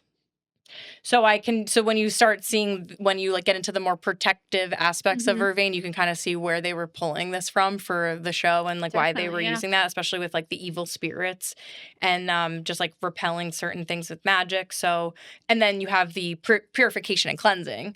So that also, I feel like with our characters, whether it's like Elena wearing it or Caroline ingesting it, it's like keeping them pure from any infiltration from a malevolent force like Damon, right? Trying to compel them.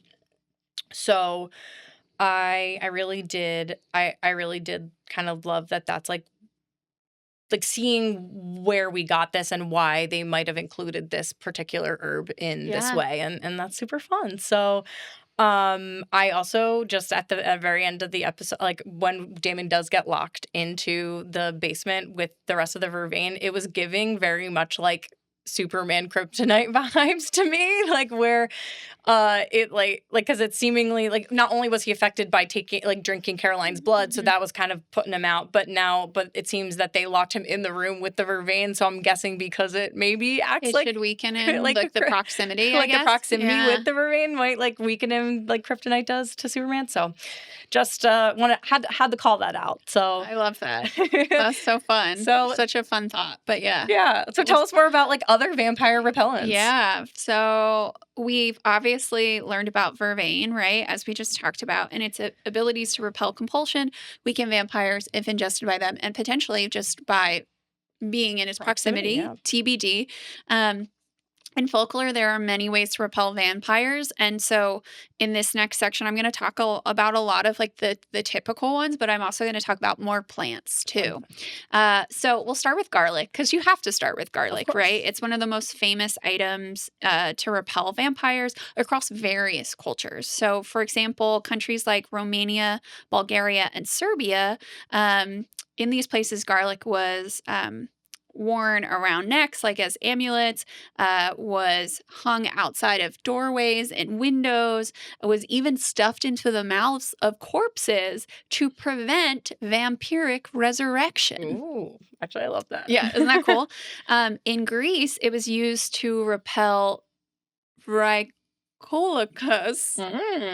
Sorry if I butchered that. Oh, that's like, so I guess that's like the Greek vampire? It's like an undead creature similar to vampires in Greek lore. So what's interesting about this too is that folks who believed in this, they hung it in their homes, like I said, outside doors, windows as amulets, but they also consumed it. So they would eat a lot of garlic too. So they'd have some garlic. And garlicky breath, which like honestly, I really like garlic. So garlic is like anytime a recipe calls for garlic, we just overdole out the garlic cloves. We love it. So yeah, love garlic. So, so why garlic? Why has that become really synonymous with vampires and how to repel them? So there's a couple different reasons. One is its strong odor. So we've seen that our vamps have some special senses, right? Sense of hearing, while it's delayed, Stefan can smell Elena's blood when she's bleeding in the pilot episode. So they're sensitive to these, they have extra senses kind of thing. So its strong odor is believed to overwhelm or repel supernatural entities. It also has antimicrobial properties, so it's associated with healing and protection, a lot of the stuff you were talking about with vervain. And then the last part is it's connected to spiritual purity, which you were also talking about. So it's been used in rituals to cleanse spaces and bodies. What's really fun, like a fun little fact, is that in the 1897 novel Dracula. This really cemented garlic as a vampire deterrent because it's a part of Stoker's world that he creates here. So the next one I want to talk about, I'll just touch on it, is sunlight. So we know that both brothers have rings, and Damon literally talks about it when Caroline's like, "Why don't you sparkle?" Yeah. And he's like, "Because I live in the real world where vampires get burned by the sun." And she's like, "But why don't you burn?" And he's like, "I have this magical ring and it protects me," right? But what I found was really interesting is this belief of vampires being burned or harmed by the sun or not liking sunlight is actually due to more modern media. It's not due to ancient folklore. So the 1922 film Nosferatu is actually what started this idea in motion. Oh, really? Yeah. Wow. Isn't that a really fun fact? Yeah, because it does not impact Dracula. Yeah. We do tend to see that vampires are creatures of the night, creatures of the shadows. And I can see why we then, adapt, like over time shifted to that. Right. But I think it's more so than being in the shadows and stuff, at least originally, is really just connected because they are creatures of the night, right. They are nocturnal, right? They typically sleep, during the day kind of thing. But so I thought that was super interesting, right? Yeah. So then crosses and holy water. Got to talk about those next. They are said to repel vampires because vampires are unholy or evil, supernatural creatures, unnatural beings, if you will. So sacred items burn or drive them away. That makes sense, right? We obviously see crosses and holy water used for demons, etc. And then, of course, we have to talk about stakes, right? So as immortal creatures, right, the most famous or inarguable way to kill a vampire, right? We talked about how in Twilight, they like rip their head off and burn them. But the best way to not just weaken but kill a vampire is by stabbing them in the heart with a wooden stake, right? So there are specific trees that are said to be believed to be best for this. So hawthorn trees, aspen trees, and ash trees were commonly used to make wooden stakes. According to the Roman writer Pliny the Elder, all evil things feared ash wood. And there's also, if you look at Norse mythology, there is an important tree that's made of ash as well. Ooh. So that's really cool. I love that. You know who probably knows that? Ash. Our friend Ash. Also, this is not like a spoiler, but as we get later in the show and eventually get to the spinoff of the originals, white oak and ash will become bigger. Pretty bigger. So we'll explore those things later. And then there's a ton of additional plants that are believed to repel or weaken vampires. I'm not going to go over all of them. I just picked a few to kind of cover. But I thought that these were some cool ones. So I loved this, that roses are a big one. I'd never heard that before. What? That's cool. So it was once believed by many that the smell of a rose would ward off all evil, not just vampires, but witches and werewolves as well. Wow. Yeah. Okay. And so the idea was the aroma, the smell, it repelled them. The petals were said to burn a vampire's skin like acid. What? Yep. The thorns apparently trap vampires in their graves. Oh. Yeah. Why has no one done anything with this? I don't know. It's fascinating. We also haven't talked a ton about how these vampires don't have coffins as far as we know. Yeah. So that's interesting. And then in Romania, placing a wild rose on a corpse was believed to keep it from returning as a vampire. So a couple different lore we saw. Right. I just thought that was really cool. And then in addition to this, kind of like garlic bulbs have been used to hanging from doorways or windows to keep out vampires. Some additional plants that have been used that way are buckthorn, holly, Mayflower, Juniper, and Wolfsbane. We're going to talk about Wolfsbane more as we get deeper into the series, but I thought it was interesting. I did see Wolfsbane come up a few times, and I forgot to mention before we move on to our final takes that Silver, have to talk about Silver too. Silver is believed to burn or harm vampires, similar to religious symbols. Silver is represents like purity and incorruptibility. But this piece of vampire lore was specifically borrowed from werewolf lore.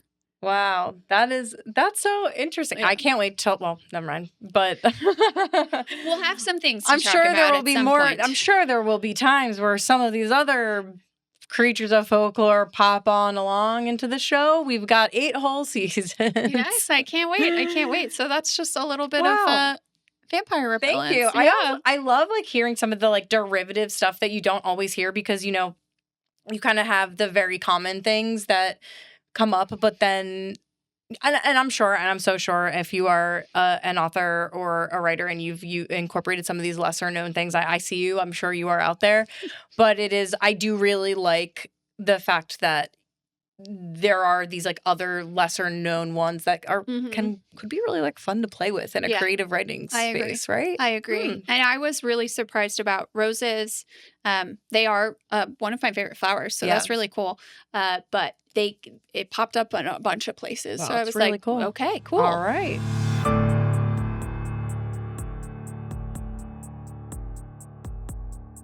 So now we can mosey into our final thoughts and hot takes. Sounds good. So I guess I'll start. So, this episode is called Family Ties, and we've met a ton of family members, way more adults than we've ever had, right? But where is Matt?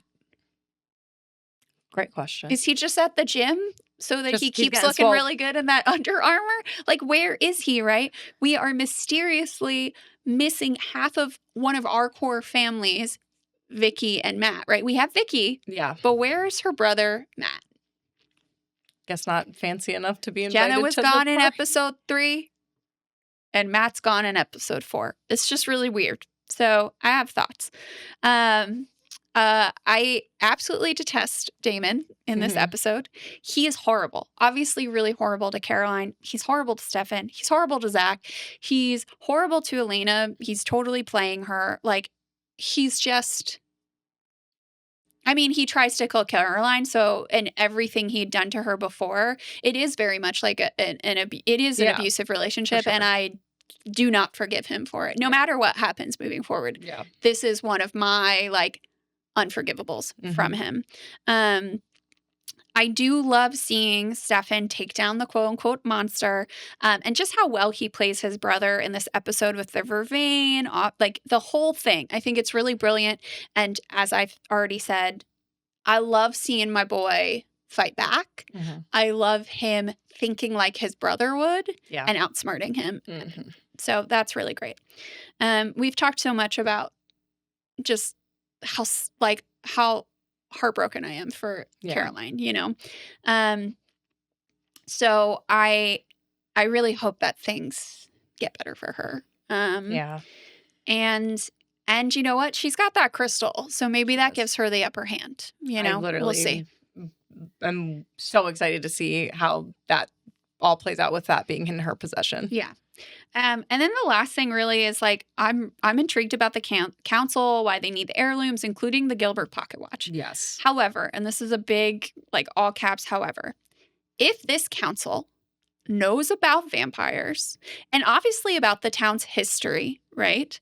Wouldn't they think about the fact that Damon and Stefan Salvatore were at the inaugural Founders Day party, right? We see other family members, but they are the only ones who are like the same names, right?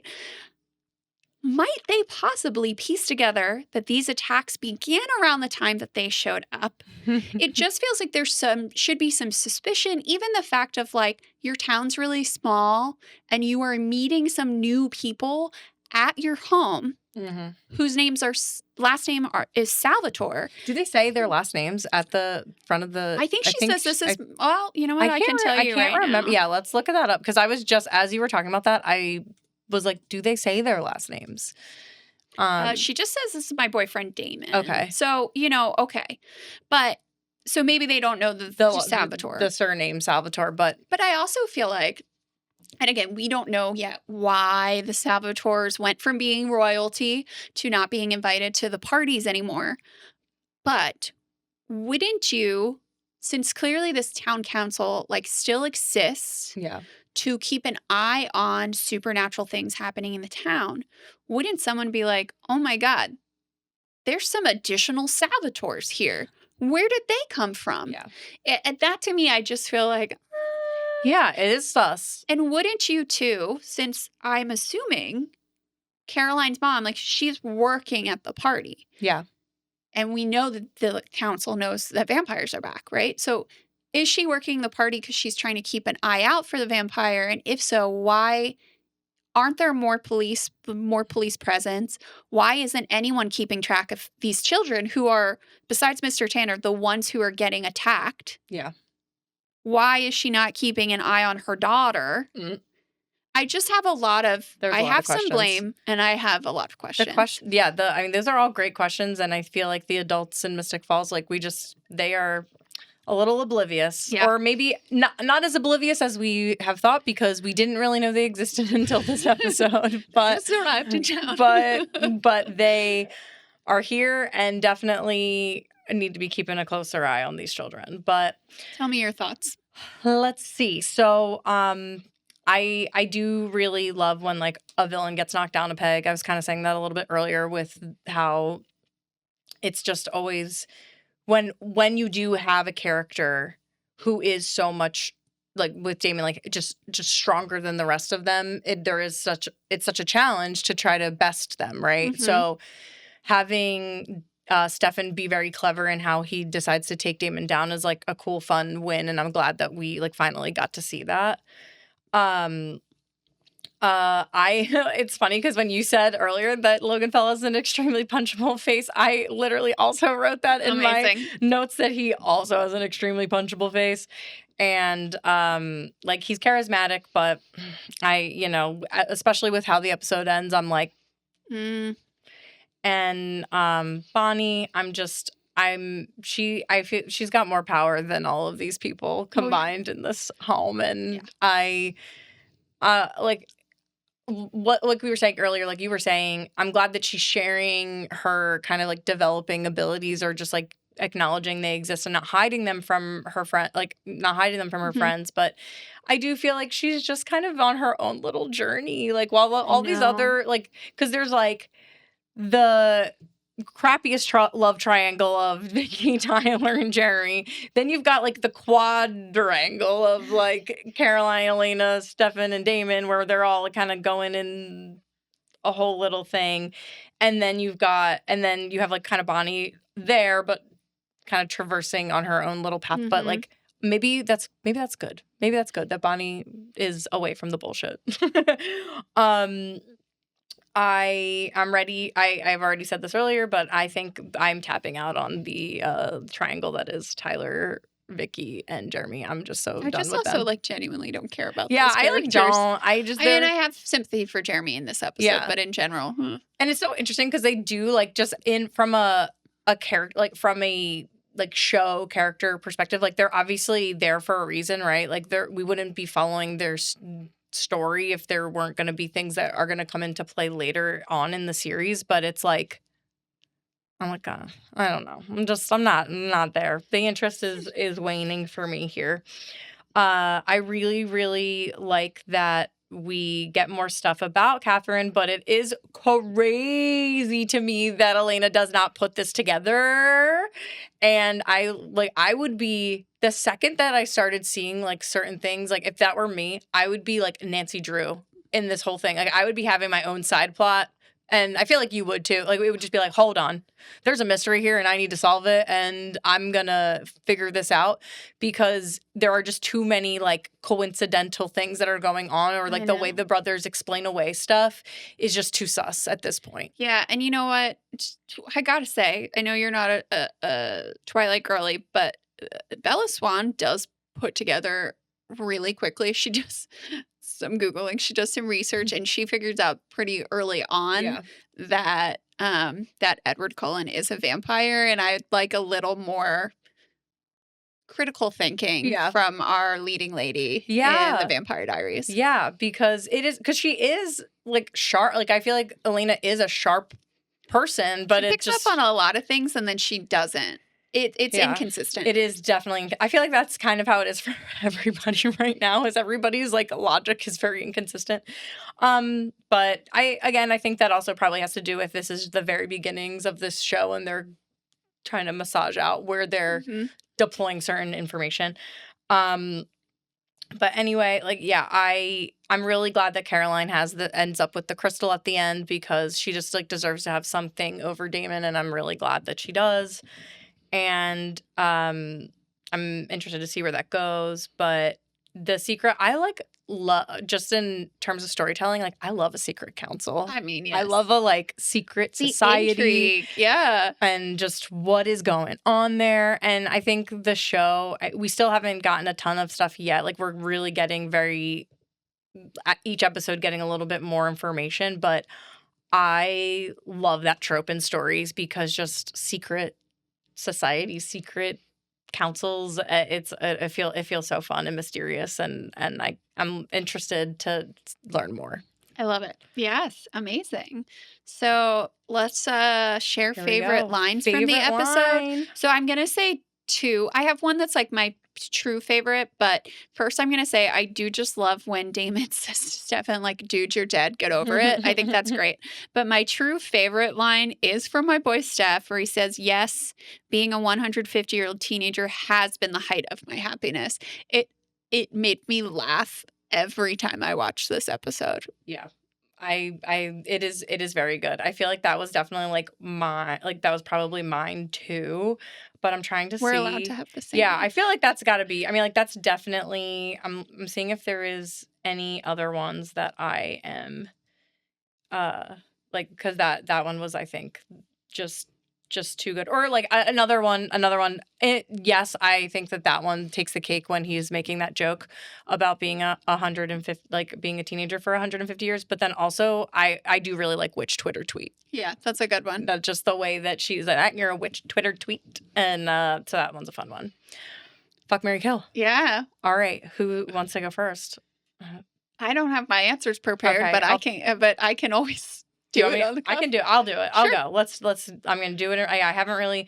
I was thinking about it through the episode, but I was too emotionally into what was happening for Caroline that I didn't think about it like I usually do. For sure. I'm like, okay. So I think for this episode, my fuck.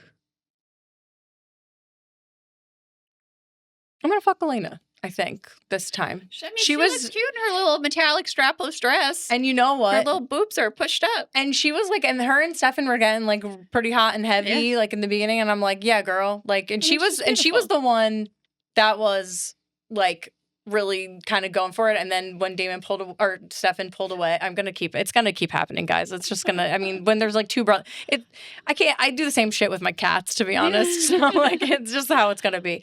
But with like Stefan, like they're getting hot and heavy, and I feel like Elena's even though he pulls away, she's like, yeah, I mean, I guess we should stop. But it's like, no, I think she would have kept going. Yeah, and I think so Elena for fuck. Mary, I'm marrying Bonnie.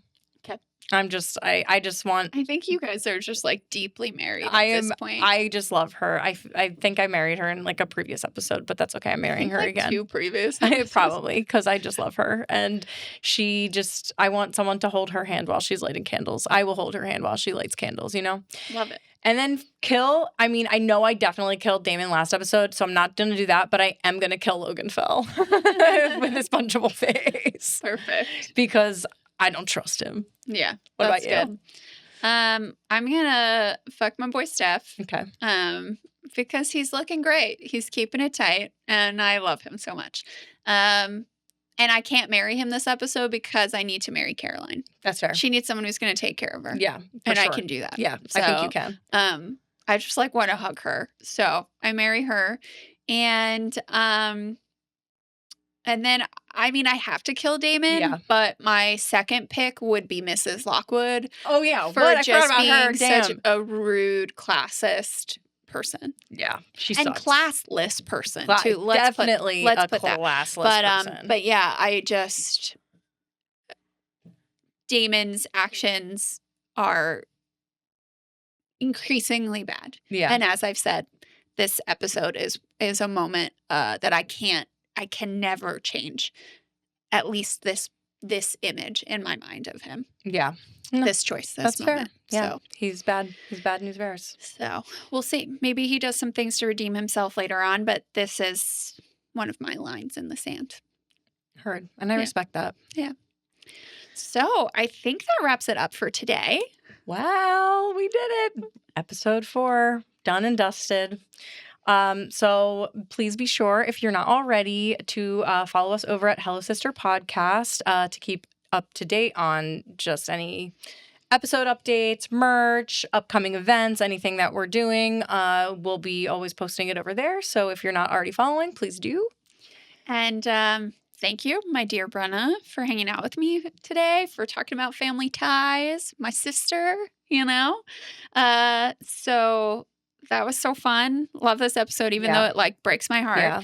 And then, of course, thank you to our husbands, Alex and Dwight, for their continued production assistance and support, and for just sitting through watching these episodes with us many times. It's only going to get worse. Yeah. And they're, obviously we hope that this podcast is really successful, but, more than anything, we're doing it because we want to do it together. So at the minimum, we're going to do, this full series. And so that's like multiple years of our lives and our husbands' lives where we'll just be watching the Vampire Diaries all the time. Forever and ever. And you know what?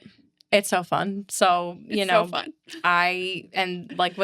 Thank you, Christina, for deciding to watch these episodes multiple times so that we can do this together week to week. It's been so fun. So, and first month done, and more to come. So thank you for being here with me on this journey. And thank you, gentle listener, watcher, whoever you are. Thank you for listening to Hello Sister. Bye. Hello Sister is written, directed, and hosted by Christina Rosso-Schneider and Brenna Dinon. Graphic designs are by Alex Schneider. Music is written and produced by Dwight Evan Young. Sound design and video are recorded and produced by Dwight Evan Young and Brenna Dinon. Hello Sister Podcast is a Bad Day Media production. And we now move on to our next Steam. Okay, we'll take that back. We'll walk it back. All right, ready?